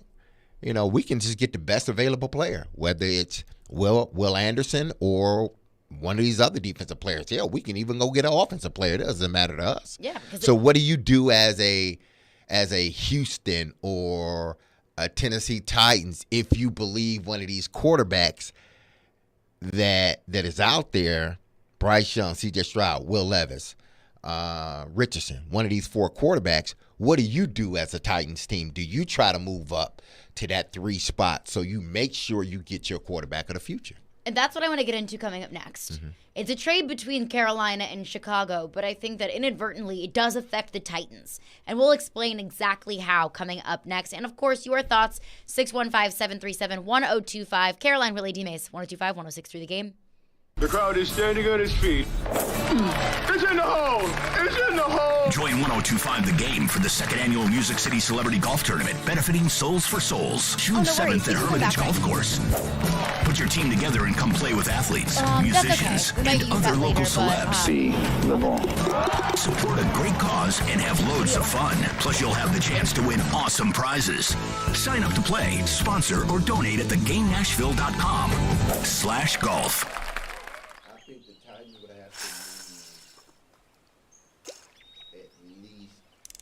For the love of Tennessee at dawn. For the love of the fight. For the love of having nowhere else you'd rather be. For the love of Tennessee. Travel safe. Brought to you by the Tennessee Department of Tourist Development, the Tennessee Association of Broadcasters, and this station. 615 Chutney. You might recognize the name. Real Nashvillians know the 615 Chutney food truck used to be the spot. Now they have a full restaurant in Bellevue. Make no mistake, it's a new look with live music, an art gallery, and even a robot server. Yeah, a lot has changed, but it's still the same old chutney. They still serve up authentic and delicious South Indian cuisine to hundreds of satisfied customers every week. And they've become a Nashville staple along the way. Just ask around. Open for dine-in, carry out, and delivery through Grubhub. That's 615 Chutney in Bellevue, a very Indian affair. Do you have a VA loan? In this housing market, homeowners with VA loans have access to a ton of instant cash. Hey, Willie Donick here. Do you need cash to pay off credit cards and other high-interest loans? How does a check for 80 or 90 grand sound right now? Loan Pronto is helping veterans every day get the money they need with a quick and easy zero-cost cash-out refi with zero closing costs. With a VA loan, it's really cool because you can access up to 100% of your home's value. That's 100%. Use that money to pay off credit cards, home equity lines, car loan, consolidate all your payments into one check per month and close in 2 weeks. Most homeowners who do this end up cutting their overall monthly payments by $800. And Loan Pronto's all-digital process makes it fast and easy. They're doing loans with super low APRs, and they love working with veterans. Call now. See what your options are. Call Loan Pronto, 615-499-5780. That's 615-499-5780, or go to loanpronto.com. Equal housing lender, NMLS 166-1781, subject to lender approval. Hey, it's Jared from my official sportsbook app, the FanDuel Sportsbook app. This March, take your first shot at college hoops with FanDuel Sportsbook and get 10 times your first bet amount in bonus bets up to $200. That's right. Just bet $20 on the bracket, and you'll land $200 in bonus bets, win or lose. That's $200 you can spend betting everything from the money line to point spreads to that 5 versus 12 matchup you're eyeing. All in an app that's safe, secure, and super easy to use. There's no better place to bet the tournament than with FanDuel Sportsbook. Sign up today by going to FanDuel.com FanDuel.com/JGM and make every moment more with FanDuel all tournament long. I love the Duke Blue Devils. I think they are red hot. 21 and older and present in Tennessee. First online real money wager, only $10 first deposit required. Refund issued as non-withdrawable bonus bets that expire in 14 days and restrictions do apply. See full terms at FanDuel.com/sportsbook. If you do have a gambling problem, please call the Tennessee Red Line at 1-800-889-9789. Having some fun in the midday. Okay, that's really fun. This is Caroline, Willy, and DMase. It's a good source of energy because it's live. On 102.5 and 106.3 The Game and the Game Nashville app. The Carolina Panthers have been searching for the last several years for their franchise quarterback, and they now have the first opportunity in the draft to take one. Sources say the Carolina Panthers are moving all the way from number 9 to the number 1 overall selection, trading with the Chicago Bears for the right to draft any quarterback they want. Could it be Bryce Young from Alabama? Could it be C.J. Stroud from Ohio State? Those two would be the top from most evaluators. Obviously, Bryce Young, I would say the number 1 overall selection in the eyes of most general managers, but Carolina has plenty of time to make that decision. The most important thing now, they are now on the clock, and for the Carolina Panthers, this did not come cheap. Here is my understanding of the price. The Carolina Panthers are giving the Chicago Bears the number 9 pick. It is a second rounder this year, a first rounder in 2024, a second rounder in 2025, and DJ Moore, a top receiver who, of course, has already been paid. So Chicago adds a massive draft haul and a top receiver. Meanwhile, the Carolina Panthers, who have really been through it, from Sam Darnold and Baker Mayfield and on, they now have the opportunity again to select the number 1 overall quarterback in this coming draft. It was Ian Rappaport on NFL Network announcing the trade. Carolina trades first this year, first next year, a second this year, and a 2025 second, and DJ Moore to the Chicago Bears for the first overall pick. I think I think that's a good move for Chicago. They get contribution right now from a really solid receiver in DJ Moore. They'll probably have him for years to come. He's 26 years old. And also now Carolina has unloaded DJ Moore's salary, $20 million cap hit this year. Carolina now is in position to draft their quarterback of the future. And they also have accumulated bargaining power if they want to trade the first overall pick. But how does this affect the Tennessee Titans? Number 1, if the Titans do want to trade for the first overall pick, which I don't think is probable, but it's not off the table, until it doesn't happen, until the team picking first overall is on the clock, I think anything's on the table. Now the asking price has been set. Because, yes, Carolina gave up a haul for the first overall pick. But you're going to have to if you're moving from 9 to 1. That's a massive jump. So now the price has been set. The Tennessee sitting at 11, I think that would be the minimum that they would give up to get to the first overall pick. 2 first, 2 second, and either a mid-round pick or a very highly touted player, a highly valued player. I think that would be the minimum. Now the market has set, and we can probably start to piece together what Carolina would want in exchange for the first overall pick if it is in fact in play. Yeah. That's why if you look at this, if you do indeed want to move up to number 1, you're going to have to give what the Panthers gave up. And maybe even a little bit more. I wouldn't try to move up to number 1 if I'm the Titans. You don't need to. The spot you should be eyeing for is 3 or 5. I think 3 or 5. I think you can get 3 with Arizona. And here's the package. You would be swapping the 3 for the 11. You would also have to possibly give up a second rounder this year or next year. Essentially, it would be the package, more or less, what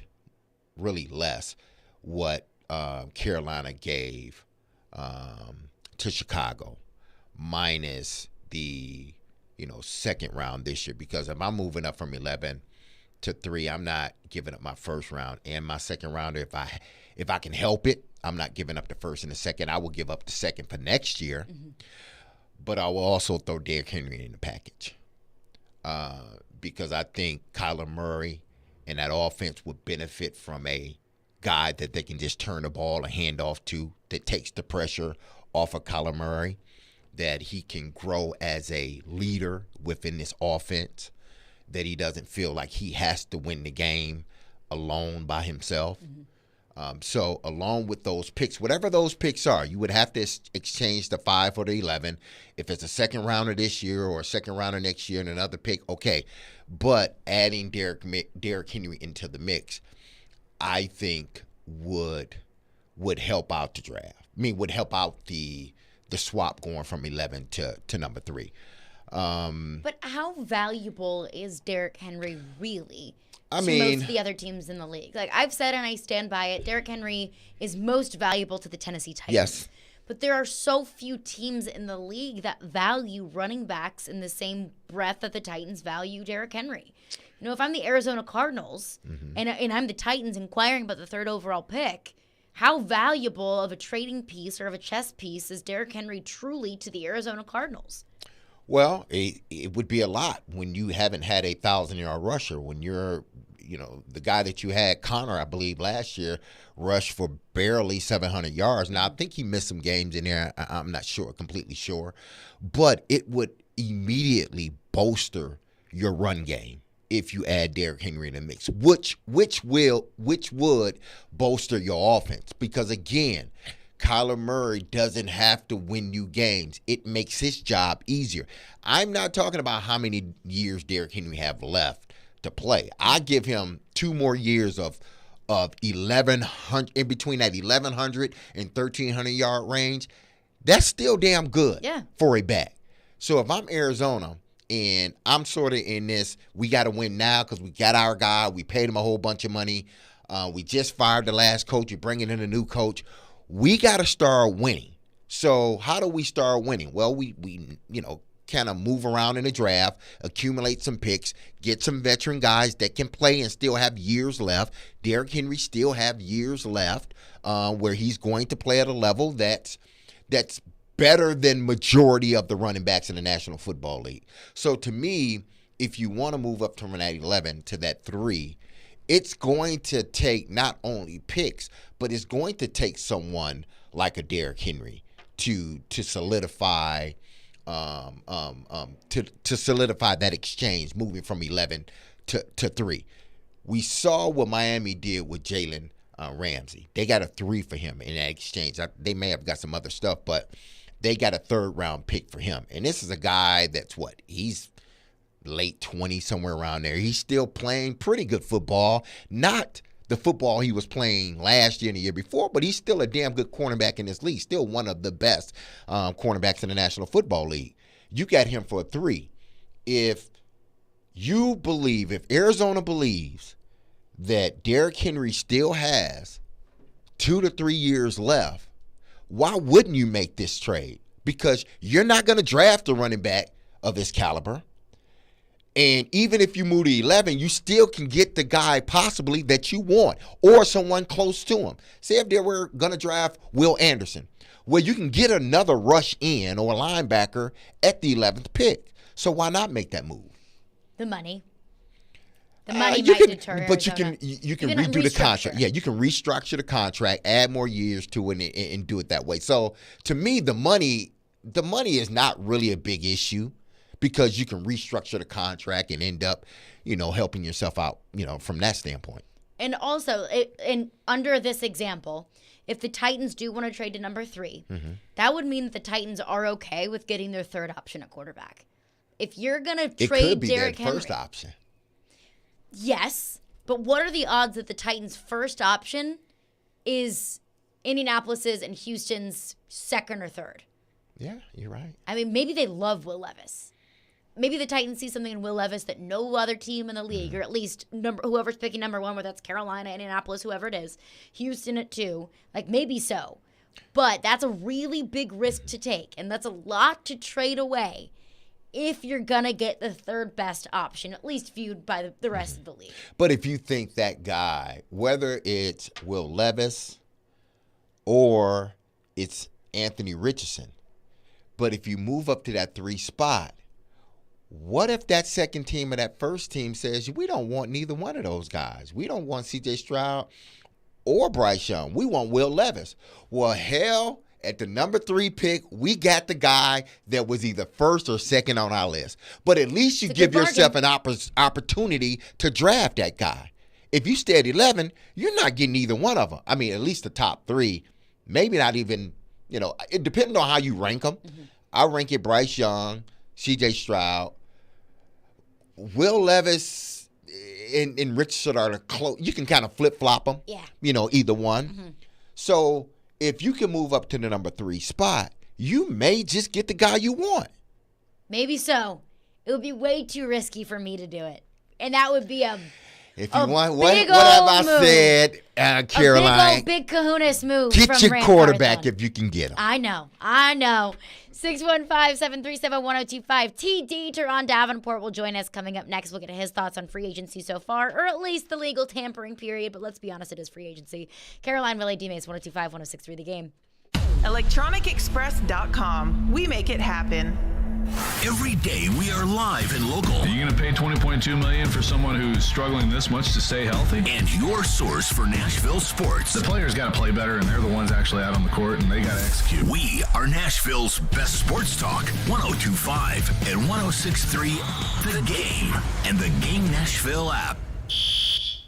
Attention all fire and safety line experts. Middle Tennessee's fastest growing fire protection company is looking for experienced service technicians, designers, and sprinkler system experts like you. Tired of working for a large corporate employer? Work for a company where you're more than just a number. Jarrett Fire Protection is owned and operated by Nashville natives and wants to invite you to grow with their amazing team. Hi, I'm Jason Jarrett, owner of Jarrett Companies. I'm looking to hire experienced sprinkler experts and will offer a sign-on bonus of up to $5,000 for certified professionals. In addition to our great benefits that include a 401k match, PTO, and top pay with annual bonuses, we will also provide you with the top-of-the-line tools, trucks, and equipment that you need to grow your career. Our customer base is large and business is booming with many opportunities for advancement. Give us a call or go online to jarrettfire.com and apply today to become a member of our family and protect our community. That's JARRETT fire.com.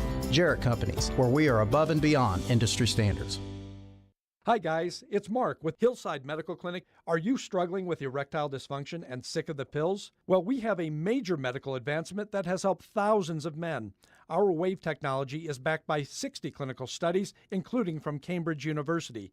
It's been shown to increase blood flow by repairing blood vessels. No pills and no side effects. If you're ready to put a stop to your ED, call us now, and not only will the assessment and blood flow ultrasound be free, but will also include something unique that produces powerful results in the bedroom. You're going to love that one, guys. Trust me. This unprecedented offer is worth $600, but it's free to those who call in the next 2 minutes. Call 615-576-5000. That's 615-576-5000. Guys, put a stop to your erectile dysfunction and get your life back. Call Hillside Medical Clinic now to qualify. 615-576-5000. Now, your Game Center update. Hi, I'm Chase McCabe. The most exciting time of the year is here. Yes, of course, the NCAA tournament, but the NFL free agent negotiating window, a.k.a. legal tampering, has officially begun. So here's some of the news and rumors that are out there right now. The Broncos are expected to sign former 49ers right tackle Mike McGlinchey to a 5-year deal worth $87.5 million with over $50 million in guarantees, according to Ian Rappaport of the NFL Network. The Raiders are expected to pursue free agent quarterback Jimmy Garoppolo, according to reports. The Baltimore Ravens have released longtime defensive end Calais Campbell, and also Eagles center Jason Kelce has elected to return for another year. Earlier today, there was a trade that will become official on Wednesday. The Falcons traded a 7th-round pick to the Patriots for tight end Jonnu Smith. This move will reunite him with Arthur Smith, the head coach of the Falcons, who was the offensive coordinator here in Tennessee when Jonnu Smith played here. In hockey, the Predators won last night to close out a 6-game road trip, going 4-1-1 on the road trip. They also announced today that they've re-signed forward Mark Jankowski to a 1-year deal. I'm Chase McKay with your Game Center update on 102.5, 106.3 The Game. Live from the Hiller Plumbing, Heating, Cooling, and Electrical Studios. WPRT FM Pegram, WPUZ HD2 Laverne. Bobby and Rex Road. Chase and Michelle. Caroline, Willy, DMase. Stone and Company. Nashville's best sports talk. Crank it up. 102.5 and 106.3. Cranks it, he scores! On both sides of the ball. One big possession. Touchdown, Middle Tennessee. The Game. A Cromwell media station. Covering your teams and the news of the day. Ladies and gentlemen. This is Caroline, Willy, and DMase. Who is pleasant to listen to. With Caroline Fenton, Willy Donick, and former NFL wide receiver Derek Mason. You are hands down my favorite radio personality of all time. On 102.5 and 106.3, The Game, and the Game Nashville app. With no further ado, Caroline, Willy, DMase, 102.5, 106.3 The Game, and the Game Nashville app. We are live from the Hiller Plumbing, Heating, Cooling, and Electrical Game Studios, streaming live on Twitch, Twitter, YouTube, and Facebook Live every single day. Our video streaming is brought to you by Superbook Sports. Now, 2 free agents and 2 positions of need for the Tennessee Titans have already been snatched up. Mike McGlinchey, offensive tackle from San Francisco, just signed a 5-year, $87 million deal with Denver. $50 million of that is guaranteed.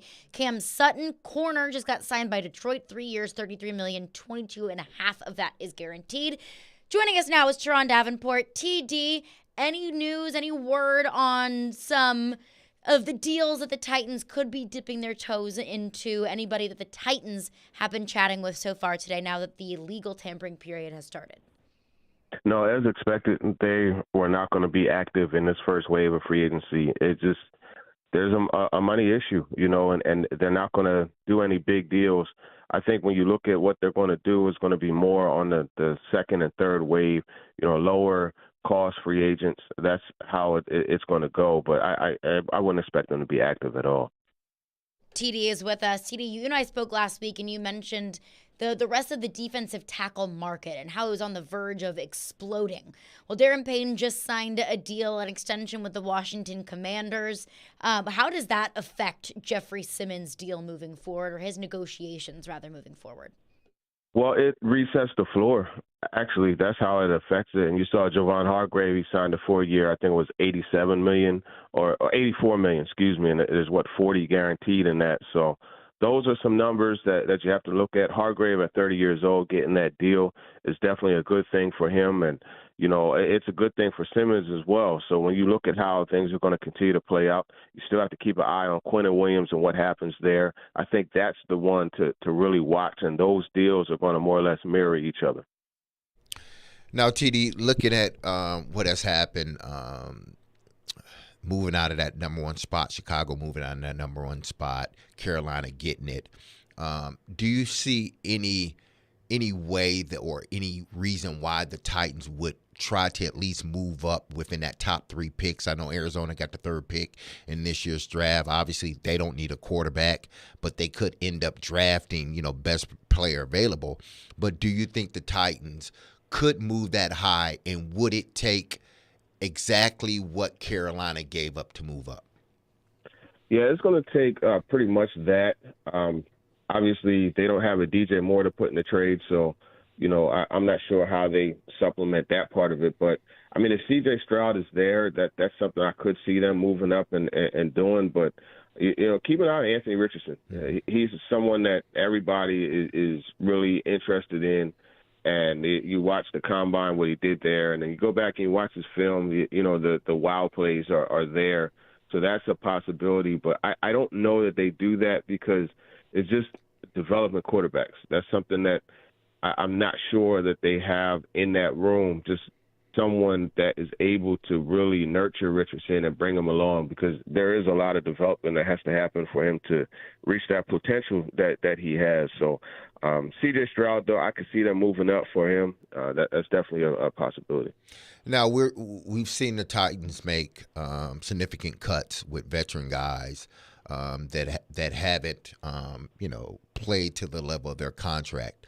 Whether you look at it as a rebuild or slow rebuild, do you think this is a process where within the next, because I mentioned this to Caroline. I said, listen, to me, it's not a reset, because ultimately within the next year or two, this is going to be a totally different team. You're talking about Derrick Henry may not be here, Ryan Tannehill may not be here, Kevin Byard may not be here. You're talking about foundational guys within the next 2 years that may not be on this team. So do you see this as a slow rebuild or a rebuild on a budget? Yeah, they're turning the roster over, and a lot of the changes next year, you look at that cap, like that space that they have. I mean, they're going to be in really good shape to go out and get pretty much whatever they want. So I think right now it's just kind of like they're churning it a bit. And next year, that's when you really see things change over, and that's when, you know, if Derrick Henry isn't traded, that's when, you know, he's only it only cost them $4.6 million to separate from him. You know, so that's the time where you'll see things start to change. TD was go ahead. No. I was going to add TD one more before I pass it over to Caroline. Sorry. No, you're fine. Out of these players that are free agents for the Titans, who do you think they will more than likely re-sign? You have Austin Hooper. You have Mario Edwards, who I think, you know, to me, they need to re-sign him back because he was critical in what they did toward the end of the season. And David Long Jr. Out of those three guys, who do you believe is back? I think Hooper is back. Out of those, if I had to pick one, I would say Hooper. But you're right, Edwards is a guy that you do want to look at re-signing. DeMarcus Walker as well. And fronts, I mean, they hand in the dirt going.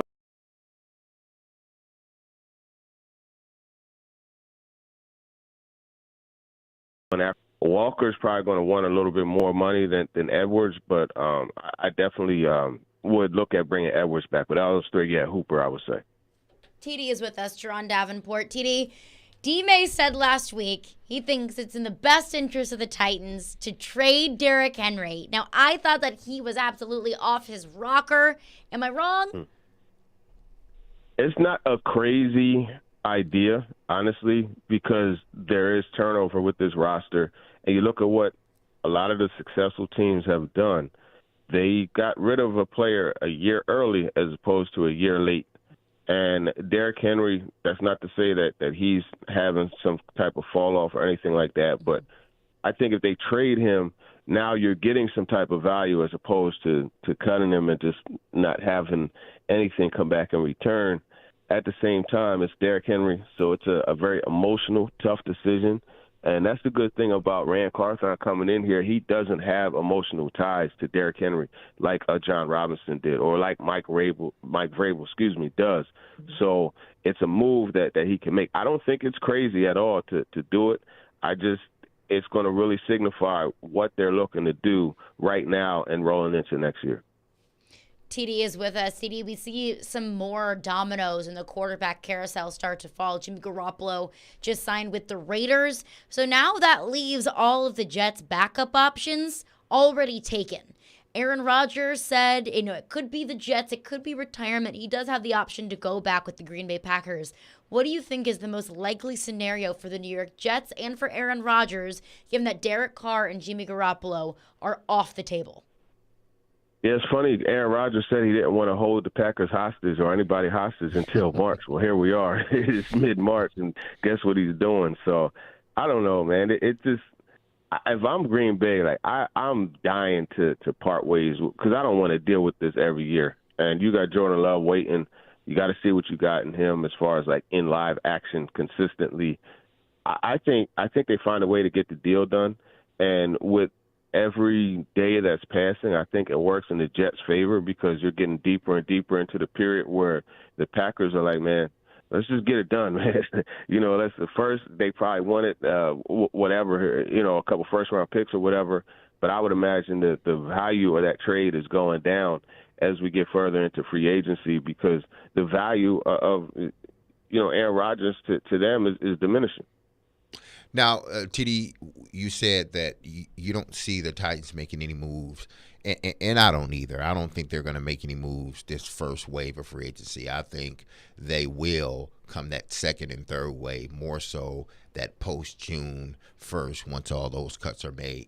Do you see them bringing in another veteran wide receiver to this roster? Yeah, I think they have to, just for the sake of Treylon Burks. You want somebody in that building that's, still carrying on what Robert Woods did as far as showing him how to be a pro and bringing him along. You need that in the building. And it can't just come from Rob Moore, the coach. And just looking at the roster itself, what they have there, you can't go into the season with that group. And even if you draft a receiver in the first round, you definitely have to have a veteran in there, whether it's, Paris Campbell, it could be DJ Shark, Mecole Hardman. I mean, there's a lot of guys out there, Mac Hollins, Nelson Aguilar. A lower-cost veteran receiver would do that team really, really good, and they do need to make that move. TD, Teron Davenport, appreciate you for joining us. As always, we'll chat with you next week. For sure. Appreciate you. Take it easy. All right. Thanks, TD. You too. All right. You got a bunch of comments, thoughts, questions, all of the above. I see your text lining up in the text line. We are right to those coming up next. Your calls, your texts, 615-737-1025 is our phone number. Caroline, Willy, DMase, 102.5, 106.3 The Game. Your home for NCSU basketball is 94.9 The Fan. Three ball, yes sir! All the big shots and moments live here. NCSU basketball is on a station built for you. 94.9 The Fan. In a world where human interaction seems to be reduced to chats and clicks and emails, where transactions are measured only by speed, where corporate policies overrule common sense, sometimes you just want to go old school. Welcome to Genesis Diamonds, a refreshing experience where personal relationships and authentic interaction are the norm, not the exception. At Genesis, you're here celebrating something awesome in your life, and we want to know all about it. We want to hear your story, listen to your requests, and be a meaningful part of whatever occasion this is. A proposal, an anniversary, a birthday, graduation, push gift, sweet 16. If it's important to you, it's important to us. So we don't care how long it takes. We're not paid on commission, and we're not beholden to some corporate rule book. We just want to help you get what you want to make it into a special memory. So take a break from modern shopping and go old school with us at Genesis. Let's start a real relationship that you can count on for life. Genesis Diamonds, Green Hills and Cool Springs. If you missed the latest from Chase and Michelle. Now they're chasing Winnipeg because Colorado has moved into that third spot. They win the tiebreaker with Colorado right now.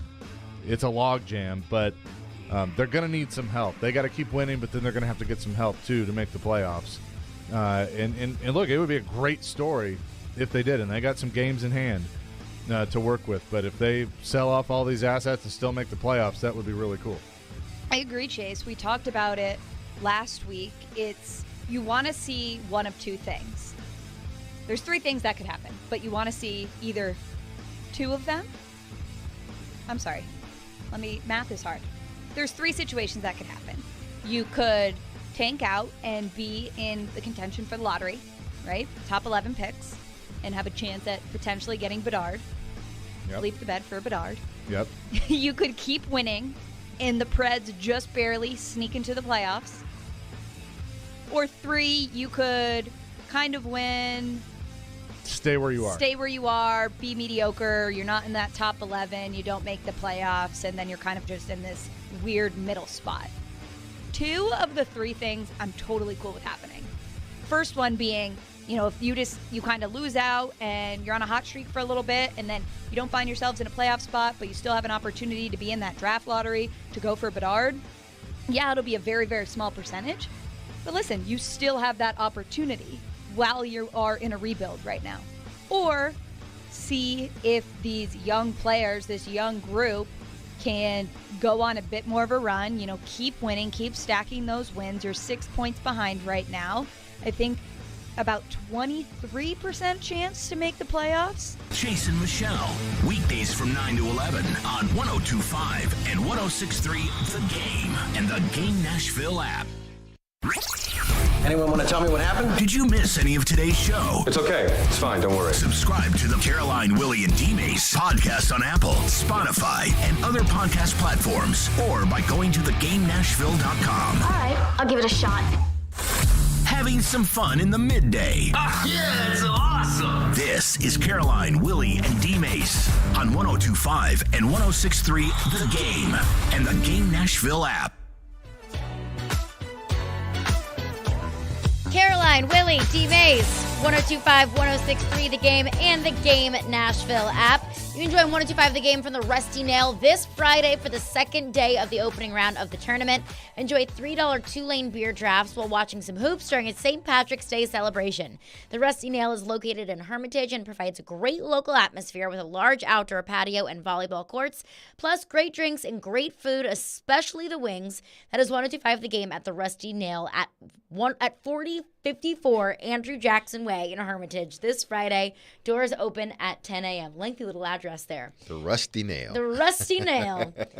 Some updates around the league as the legal tampering period. It's been a long day. Yes. Legal tampering period has started. The Chiefs are signing former Jags offensive tackle Juwan Taylor to a 4-year, $80 million deal, $60 million guaranteed. And I'm thinking, could they not have signed Orlando Brown to that deal? I'm sure they could have. $80 million, $60 million guaranteed. But they probably, they just don't think he's very good? Could be an upgrade to Orlando Brown. Now we need to watch and see what Jacksonville does. Mm-hmm. Do Jacksonville go out and try to sign on Orlando Brown just to replace, losing their left tackle? Or they could have someone in-house that they believe in. So you Maybe never know. So. Yeah. The Chiefs also are losing right tackle Andrew Wiley, who will sign a 3-year deal with the Washington Commanders. Miami is trading for Mike White. Signing Mike White to be their backup quarterback. A bunch of stuff coming in here. Of course, Jimmy Garoppolo signs a deal with the Raiders. Mike McGlinchey signed a deal with Denver, 5 years, $87 million. Cam Sutton, 3 years, $33 million. So we've got a bunch of news coming out like wildfire, and the people have some thoughts. So unless you have a thought, DMase? Let's go to the phones. To the phone, 615-737-1025. So is our phone number. Phone lines driven by WilsonCountyHyundai.com. Coy in Clarksville texts in and says, being a Titans fan is like a marriage to a cheap wife. We get nothing good.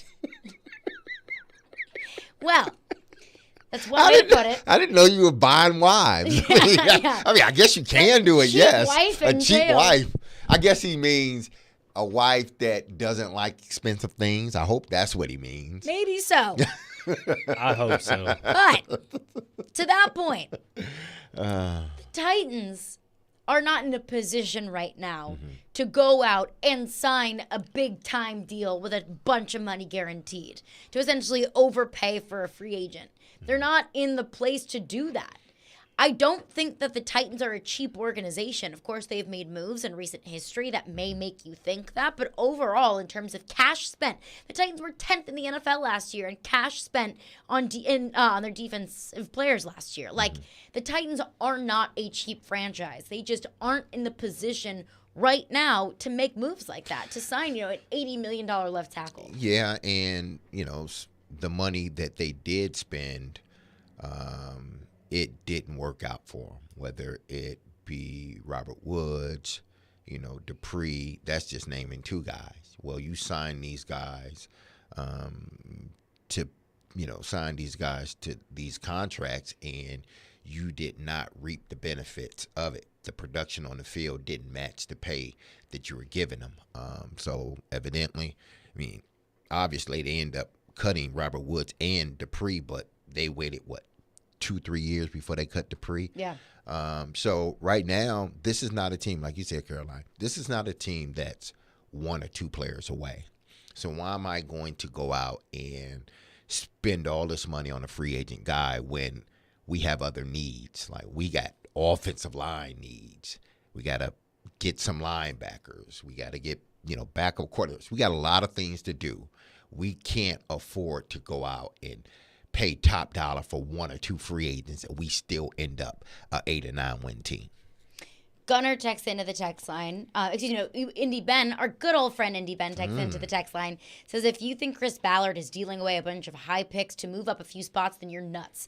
He's as calm a GM as there is and believes there will be either a good quarterback available to them at 4 or a trade down option for additional high 2024 picks while still filling the quarterback need later with possibly a Hendon Hooker, for example.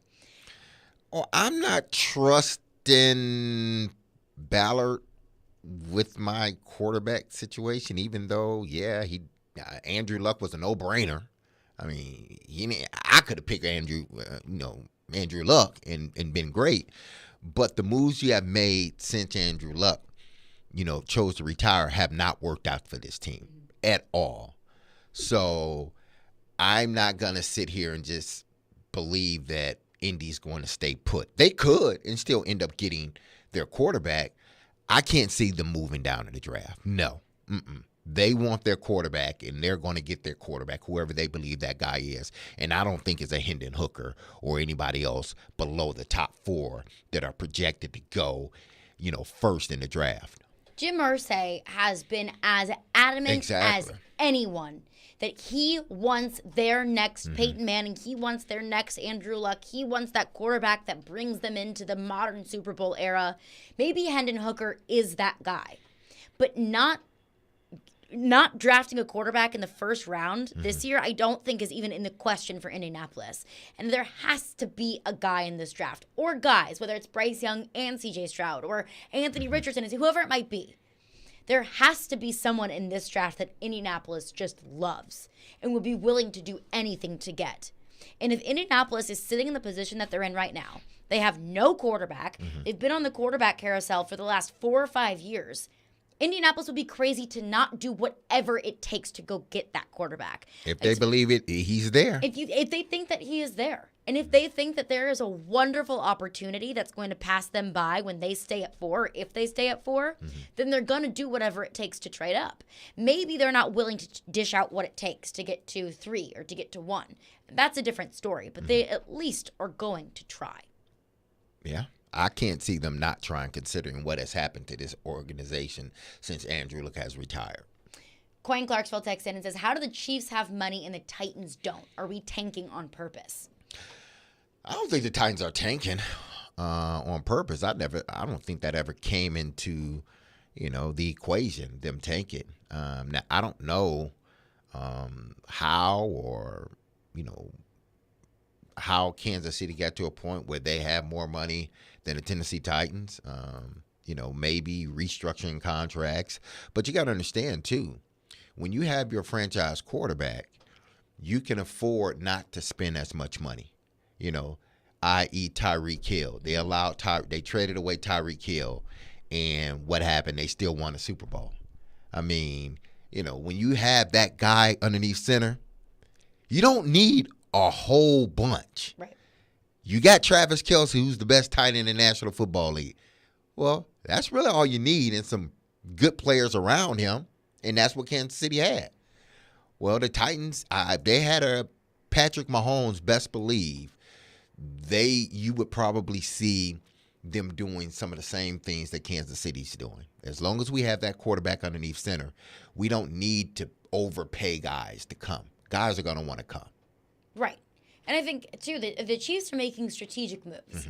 They're moving on from Orlando Brown, their left tackle, because they don't want to pay him the money because they just don't think that he's necessarily worth it. They obviously have the money because they're signing their right tackle of the future in Jawan Taylor, at least the recent future. They're signing Jawan Taylor to a 4-year, $80 million deal, $60 million guaranteed. So they are being strategic about who they do choose to pay. Also, let's keep in mind, the Chiefs and the Titans are in 2 very different positions. As long as the Chiefs have that guy under center that they have, as long as they have Patrick Mahomes, their Super Bowl window is open. And they're going to do whatever it takes. They're going to pay the guys that they need to pay to keep that Super Bowl window open and to capitalize on it. The Titans aren't in that position. It doesn't make sense for the Titans to pay $60 million guaranteed to a right tackle. It just doesn't make sense at the moment for the Titans to go big and to sign massive deals like that if it's all for naught. Yeah, because Kansas City understands just like the New England Patriots understood, that as long as you have that franchise quarterback, people are going to want to come play for you, and they're going to want to come play for less. Why? To win a championship. So Kansas City can get rid of a Tyreek Hill. They cannot sign an Orlando Brown back. But what they are going to do is they're going to pay to keep their quarterback upright, and they're going to pay on the defensive side of the ball. Where they're not going to pay is wide receivers and running backs, and possibly even cornerback. They're not going to pay as much money for those guys. Why? Because they feel Patrick Mahomes is the equalizer, and Patrick Mahomes can score enough points to whereas we don't need a shutdown defense. We just need a good defense. 615-737-1025 is our phone number. Caroline, Willy, DMase. Coming up next, the quarterback carousel got a whole lot more interesting today. And could it get even more interesting as the day goes on, as free agency goes on? We'll get into that coming up next. Caroline, Willy, DMase, 1025-1063, The Game. I think it's a really good move.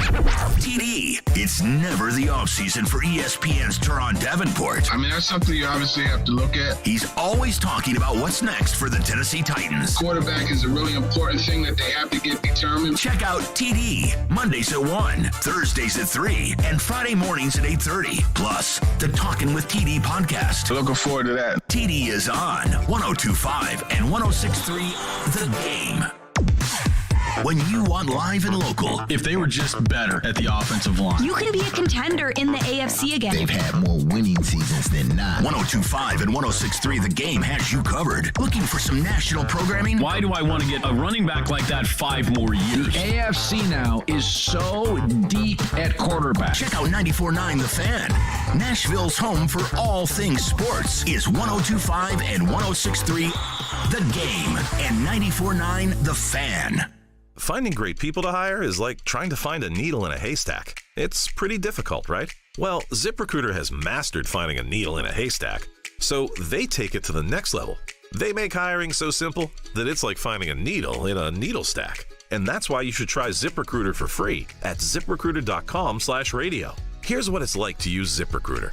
They have so many qualified candidates that it's easier to find the right ones for your roles. In fact, 4 out of 5 employers who post on ZipRecruiter get a quality candidate within the first day. That's a lot of needles. So how do they do it?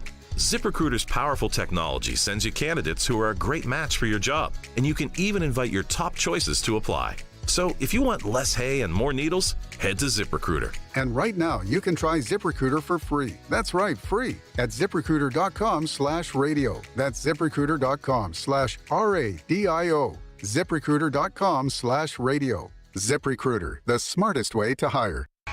Hoop fans looking for some fun action this Thursday and Friday's tournament games? Head over to Brewhouse South in Cool Springs. Superbook Sports will be there with awesome merch to give out and fun betting options. Brewhouse South and Superbook for round 1 hoops action.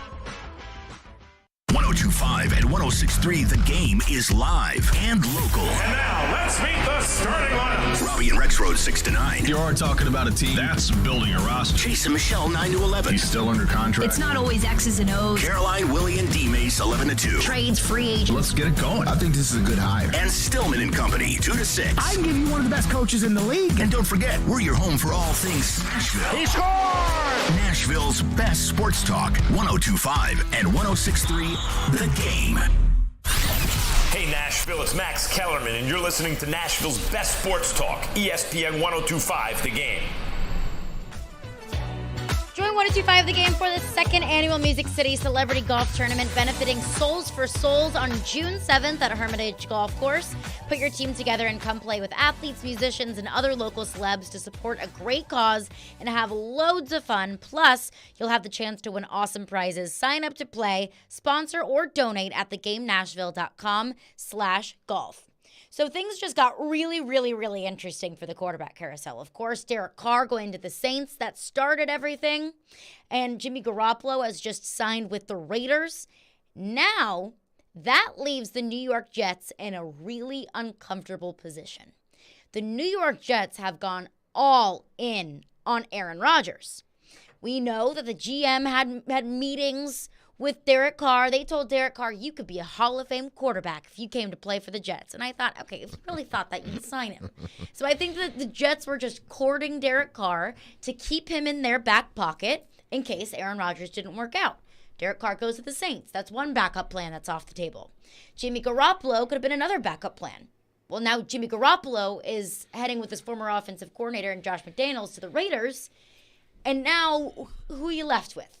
Teddy Bridgewater as a backup option? Zach Wilson is your backup option? Things just got really interesting for Aaron Rodgers and the Jets. And Adam Schefter went on Get Up this morning to talk about what Aaron Rodgers' most likely options are of where he goes next. How was it meeting Woody Johnson? How was that meeting? Oh, that was it's always interesting meeting important figures in the sport. It's always interesting. So Adam Schefter went on Get Up this morning and reported that the most likely options for Aaron Rodgers are either the New York Jets or retire. This was Adam Schefter. The Jets are just sitting and waiting on the word from number 12, whether or not he will or won't play, whether or not he will or won't retire. And really, when you boil it down, it comes down to two primary options for Aaron Rodgers. Either he's going to play football in New York with the Jets, or he's going to retire. Now, yes, he could always go back to Green Bay. There are other options out there. There always could be another team. But the two primary options right now are play for the New York Jets or retire. We heard the Packers president, Mark Murphy, on Friday talk in the past tense about the career that Aaron Rodgers had in Green Bay. And if Aaron Rodgers says, I want to go back to Green Bay, well, then they'd have a trade request from Jordan Love, who would want to leave because it would be a sticky situation. So in the end, we can boil it down to the two basic choices that he has right now with all those things on the outside. Play for the Jets or retire. The Jets are waiting, and they need to know. And they need to know because at noon today, some team is going to be allowed to swoop in and negotiate and try to come to an agreement with Jimmy Garoppolo. So if the Jets lose Jimmy Garoppolo and Aaron Rodgers retires, what are they doing at quarterback? Now we go on to plan D and E and F, and there are only so many options you can deploy at quarterback. So what Adam Schefter said there, something that could happen that would be really bad for the Jets, just happened. That the Raiders swooped in and picked up Jimmy Garoppolo. Adam Schefter says the two most likely situations are Aaron Rodgers retires or Aaron Rodgers goes to the Jets. Now, I don't think that it's likely that Aaron Rodgers would retire. Aaron's not retiring. He'll have to pay back a whole bunch of money. Yeah. He's not retiring. I don't think the retirement is on the table. Now, unless he's willing to give back a lot of money, okay, then this is his prerogative. But I'm not sure that, any athlete is willing to give back tens of millions of dollars because you retired, 2 or 3 years early, which means you have to give some of that, prorated money back. I'm pretty sure it is. How much of it he would have to give back, I don't know. But I think his deal is either go back to Green Bay or go to the Jets, one of the two. And I'm sure he would rework the contract once he gets to New York to try to, give them some type of cap relief. But I can't see Aaron Rodgers retiring. I think if he doesn't go to the Jets, then he's back in Green Bay playing. Which, even though Green Bay doesn't want to deal with the drama, with Aaron Rodgers at quarterback, and if he's on the field, it gives you an opportunity to win. You're still one of the best teams in the NFC with Aaron Rodgers underneath center. I know you're tired of his antics. A lot of people are. But if you can't deal him away and he doesn't retire, he's your quarterback moving forward. And it's not a bad thing from a play standpoint. Right. Still one of the best quarterbacks exactly. in the league. He's still one of the best quarterbacks in the league. Now, you're going to have to deal with everything else that surrounds him, but he still gives you an opportunity to get to a Super Bowl. So I don't think Aaron Rodgers retires. I think the one or two options is either he get traded to the Jets or he plays in Green Bay, which means then Jordan Love gets dealt. And that's a sticky situation that the Packers are in because one, I think Adam Schefter makes a very fair point that Jordan Love is probably going to demand a trade if Aaron Rodgers does come back to Green Bay. If I'm Jordan Love, I'm like, hey, I want to go somewhere and play. And there are several teams in the NFL that are quarterback needy. Now, I don't know if there's any team that would trade for Jordan Love because he is so unproven. And I don't know if he even has the grounds to demand a trade or if there's a landing spot for Jordan Love if he decides to demand a trade. But the Packers are also in a tough position because they eventually are going to get to the fifth-year option for Jordan Love.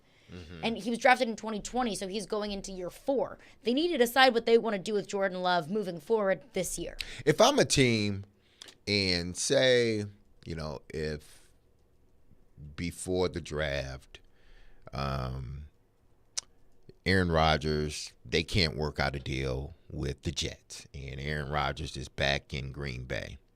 If I'm a team, I'm not giving up no more than a second-round pick. I swap picks with you this year, like first-round picks. You give me yours, I take yours, depending on how high it is. But I'm not giving up multiple first-rounders for Jordan Love. I'm just not doing that. I will swap. I will swap spots and possibly a second next year or a third next year. But that's the furthest I'm going because you're in a situation where you're going to have to do something if you're the Green Bay Packers. You might end up getting lowballed because of Aaron Rodgers and his decision to prolong this thing. Lowballed with a Rodgers trade or a Jordan Love trade? A Jordan Love trade. I think you would get lowballed because I think teams thought would be this. You got to trade him. Because he's not going to want to sit around here for another 2 years. Well, the Packers, if he does want to trade, if I'm the Packers, I could just say, no. He's under contract. Nah, but you don't. And I don't know what the Packers want to do. Because then you're going to have to, if you're the Packers, if you believe that much in Jordan Love, you're going to have to sign him to a long-term deal. You're going to have to if you're going to keep him. Yeah. I mean, you're going to have with Rodgers there or not, you're going to have to sign him to a long-term deal. So, or get back on the quarterback carousel. Exactly. Yeah. So I am not. If I'm Green Bay, I don't want to cause this bad blood between myself as an organization and my potential future quarterback. So if he wants a trade because of something he has no control over in this Aaron Rodgers thing, then I am trying to facilitate that as an organization. Because, if it comes out that, teams are not willing to give me what I want, we tried. We're not just going to give you up for anything, but we tried. But if you don't try at all, and this man is asking for a trade because of what Aaron Rodgers is doing, then I just think that causes bad blood. He's not going to sign with you regardless. They're in a tough position. Yeah. But if the good thing is with Green Bay, they have their option of the future. They have their quarterback in 2023 if Aaron Rodgers does decide to retire. If Aaron Rodgers does decide to go to New York, they can see what they've got in Jordan Love. And they can make a more informed decision and feel more comfortable about what they want to do with Jordan Love moving forward whenever the day comes that you're either going to have to exercise the fifth-year option, sign him to a long-term deal. You at least have the opportunity to see what you've got in your former first-round pick. The Jets aren't as lucky. The Jets don't have that opportunity, and we'll continue to get into that coming up next. And, of course, your thoughts, 615-737-1025 is our phone number. Caroline, Willy, DMase, 102.5, 106.3 The Game. We are your home for every big pass. Kevin Harvick takes over the race lead. Big wreck. Trouble turn 2. One car is around and hard into the outside wall. And big win. Ricky Stenhouse Jr. has won the Daytona 500. Yeah! Woo! Catch every lap of NASCAR on 102.5 and 106.3 The Game and the Game Nashville app. At the law office of Amanda J. Gentry, we are committed to defending your rights. We have a team committed to helping you navigate the court system, whether you've been accused of a crime or you're going through a messy divorce in custody. Call our team to help you navigate this system. We are here to protect your rights, to demand your rights, to enforce your rights. 615-604-6263. 615-604-6263. AmandaJGentry.com. You look at yourself in the mirror every day and you can't deny it anymore. Your hair is not as thick as it used to be, and it's making you feel self-conscious. Hair Club is here to save the day. For 45 years, Hair Club has helped more than 500,000 clients love their hair and feel confident again. No matter what stage of hair loss, they can help. Hair Club can customize a solution just for you. For a limited time, get 10% off when you book a free consultation today at hairclub.com/chase. Sports and leadership go hand in hand. In fact, 94% of women executives were student athletes. Play Like a Girl is creating a more equal playing field for the next generation of women in leadership. You can help too. Become a mentor, donor, or volunteer. Learn more at iplaylikeagirl.org/mentor. Golfers, tee it up at Edwin Watts Golf Shops and go farther and faster with the new G430 woods and irons from Ping. The Ping G430 woods introduce the next generation of speed with new face technology for longer and more accurate shots. The new Ping G430 irons are designed with pure flex technology for faster ball speed and more distance. Swing into Edwin Watts Golf Shops and get custom fit on the new Ping G430 woods and irons today. Edwin Watts Golf Shops, home of the 90-day satisfaction guarantee. Hey, Robbie Stanley here. This March, take a shot at college hoops with a no-sweat bet on FanDuel Sportsbook. It doesn't matter if you're new to FanDuel or already have an account. Right now, all customers can tip off the tourney with a no-sweat bet. Just sign into your FanDuel Sportsbook account to claim yours today. Or if you're new to FanDuel, go to FanDuel.com/Rob to get in on the action. Then you can bet on everything from the money line to point spreads to that 5 versus 12 seed matchup that you've been eyeballing as well. I love Alabama and the way that they've been playing heading into this tournament. Memphis impressing me as well, but you take it any way you want to take it. All on an app that's safe, secure, and super easy to use. There's no better place to bet the tournament than FanDuel Sportsbook. Just go to FanDuel.com/Rob to join now or sign into your FanDuel Sportsbook account to claim your no-sweat bet today. Make every moment more with FanDuel. You must be 21 or older and present in Tennessee. Bonus issued is non-withdrawable bonus bets that expire 7 days after receipt. A max bonus bet of $5 unless otherwise specified. Restrictions apply. See full terms at FanDuel.com/Sportsbook. Got a gambling problem? Call the Tennessee Red Line at 1-800-889-9789. Sometimes he gets lonely and needs some company. 10 for 17 for 45 yards in his career with 1 interception. This is one of those years where it's a step back for them. And that'll create more one-on-one situations and make it easier for him to throw the ball down the field. It's Stillman and Company. You've got real talent. With Jared Stillman. Weekdays from 2 to 6 on 102.5 and 106.3 The Game. And the Game Nashville app. This is Caroline, Willy, and DMase on 102.5 and 106.3 The Game. And the Game Nashville app. Meeting Woody Johnson, how was that meeting? Oh, that was it's always interesting meeting important figures in the sport. It's always interesting. That's all I'm giving you. I'm just there now. That's all I'm giving you. A-Rod. A little bit of chemistry here. What we doing, A-Rod? Stay tuned. Stay tuned? How long we got to wait? Well, I think it won't be long. There's a time limit for all this. Can I break the news? There you go. That was Aaron Rodgers with former NFL wide receiver Brandon Marshall on the I Am Athlete on the Go podcast. And this happened over the weekend. Aaron Rodgers says, hey, stay tuned. There'll be a decision that'll come soon. And it's about freaking time. Because I'll go back to January.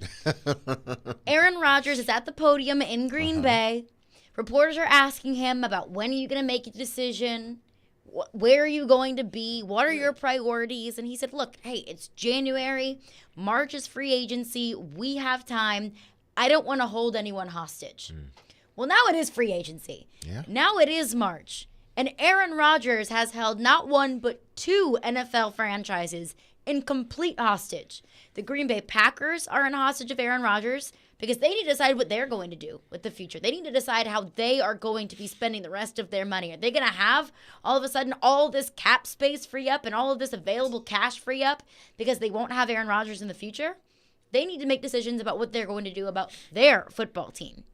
The New York Jets are held hostage because now they got all the chips pushed in the middle for Aaron Rodgers. They let their backup options go. They let Derek Carr go to the Saints. They've sat back and waited for Aaron Rodgers, and now Jimmy Garoppolo is off the table. Now the Jets are in total purgatory. They're in quarterback purgatory. Because if Aaron Rodgers decides to stay in Green Bay or retire, which are two options that are on the table for Aaron Rodgers, the Jets are stuck in nowhere land with their quarterback, where they went all in for Aaron Rodgers, and now they've got nothing. And that is just such typical Aaron Rodgers behavior, to now just be dangling the carrot in front of two NFL franchises. And if I'm the Packers or if I'm the Jets, I'm just done with it. I'm tired of it. I'm sure the Packers are more than tired of it and more than done with it. Well, I mean, look at it from this standpoint. I don't blame Aaron Rodgers. I don't. How? This is why I don't blame Aaron Rodgers. Because if there were not teams wanting him, then he wouldn't be doing the things that he's doing. He wouldn't be taking his sweet time doing what he's doing.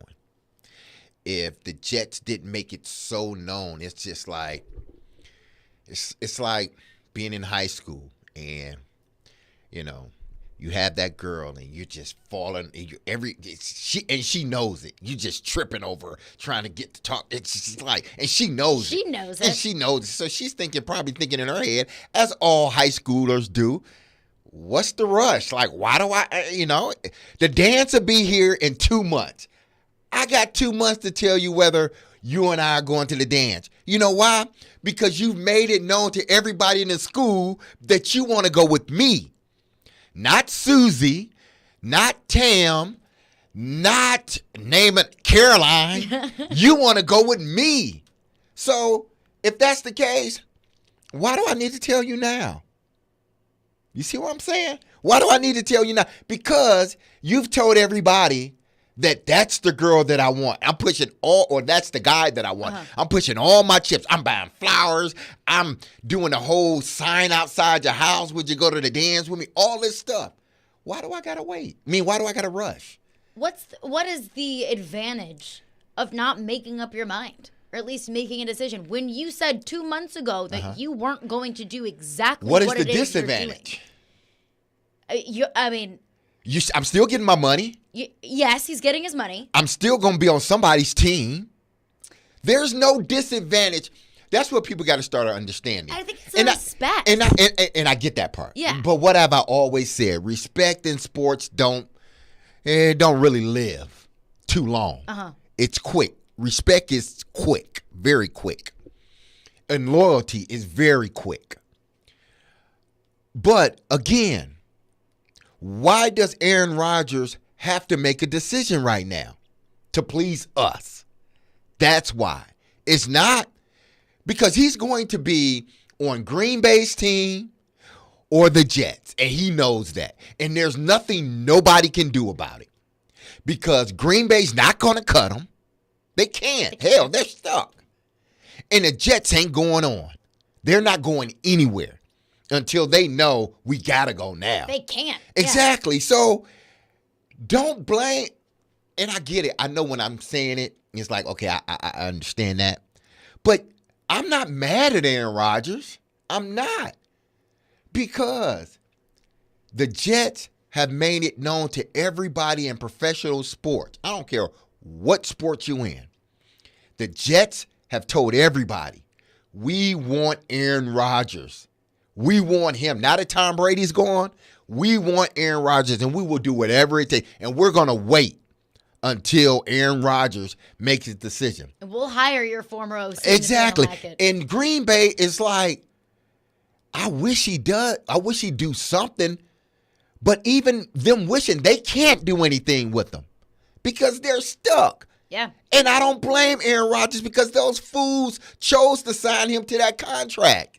So why is everybody upset? Why is everybody upset with Aaron Rodgers? Be upset with Green Bay for signing him to that contract they can't get out of, and be upset with the Jets because they've told everybody in the free world that we want Aaron Rodgers and we're not stepping off of this until we get him. And maybe it is the Green Bay's fault, but they signed him to that contract so they wouldn't be in Aaron Rodgers' purgatory every single offseason and they trusted like they have Aaron been in the last 3 years. And they trusted Aaron Rodgers that he wouldn't send them through it. would you not pledge your loyalty to a team that's giving you $100 million? No, not really, because you got to give me that $100 million anyway. I ain't pledging my loyalty to you. I think it's just bad business. I'm pledging my loyalty that year. That money. That year to that money. And the next year to that money, not necessarily to the team. Because once this contract is up, once my play started to decline, they're going to do exactly what they need to do to get rid of me. Why? Because my play has declined, and rightfully so. That's just the way all sports are. When you can't play to that level any longer, they're looking to move on, and we all know that. So, again, if I'm Aaron Rodgers, like, he's doing the right thing. As much as we dislike it, I dislike it because it's just like a bunch of drama. But he's taking a right approach, which, I think the approach everybody should take. Don't let nobody press you into doing something that you don't feel like doing right now. Like, Aaron Rodgers is at peace. He's at peace. He is no stress. Why is he stressing? Why is he not stressing? Why? Because I still got 150 million, meaning 100 and whatever million left that is guaranteed to me. Why? Either Green Bay's going to pay it, or either the Jets going to pay it. So why am I stressing? I'm going to go in my retreat. I'm going to play in the flag football games. I'm going to do all this stuff and be at peace. Why? Because no matter what, you still got to give me this money. One of y'all, I don't care which one of y'all it is, but one of y'all got to give me this money. I don't feel pressed. Y'all feel pressed and stressed out, but I don't. And it's true. He's getting his money no matter what. Yeah, he's getting paid. He's getting that contract. But it's bad business. And it's a bad look. It's not bad business. It's not. Because when a team does it, it's good business. When you extend it this long, it doesn't matter. Teams do it to players. I would say the same thing. If the roles were reversed and the Packers were like, we don't know if we want you. We might, but we might not. But we might move on to somebody else. And Aaron Rodgers was like, okay, fine. I just want to be here. Please, I'll take whatever. I just want to be here. I would criticize the Green Bay Packers. I would say this team is pulling this young man along, stringing him along, giving him false promises, and that's not fair to do to a player that has done nothing but good things for you. And you are absolutely right, Caroline. But what do people say? Hell, Mike Vrabel even said it. Grant Carthon even said it.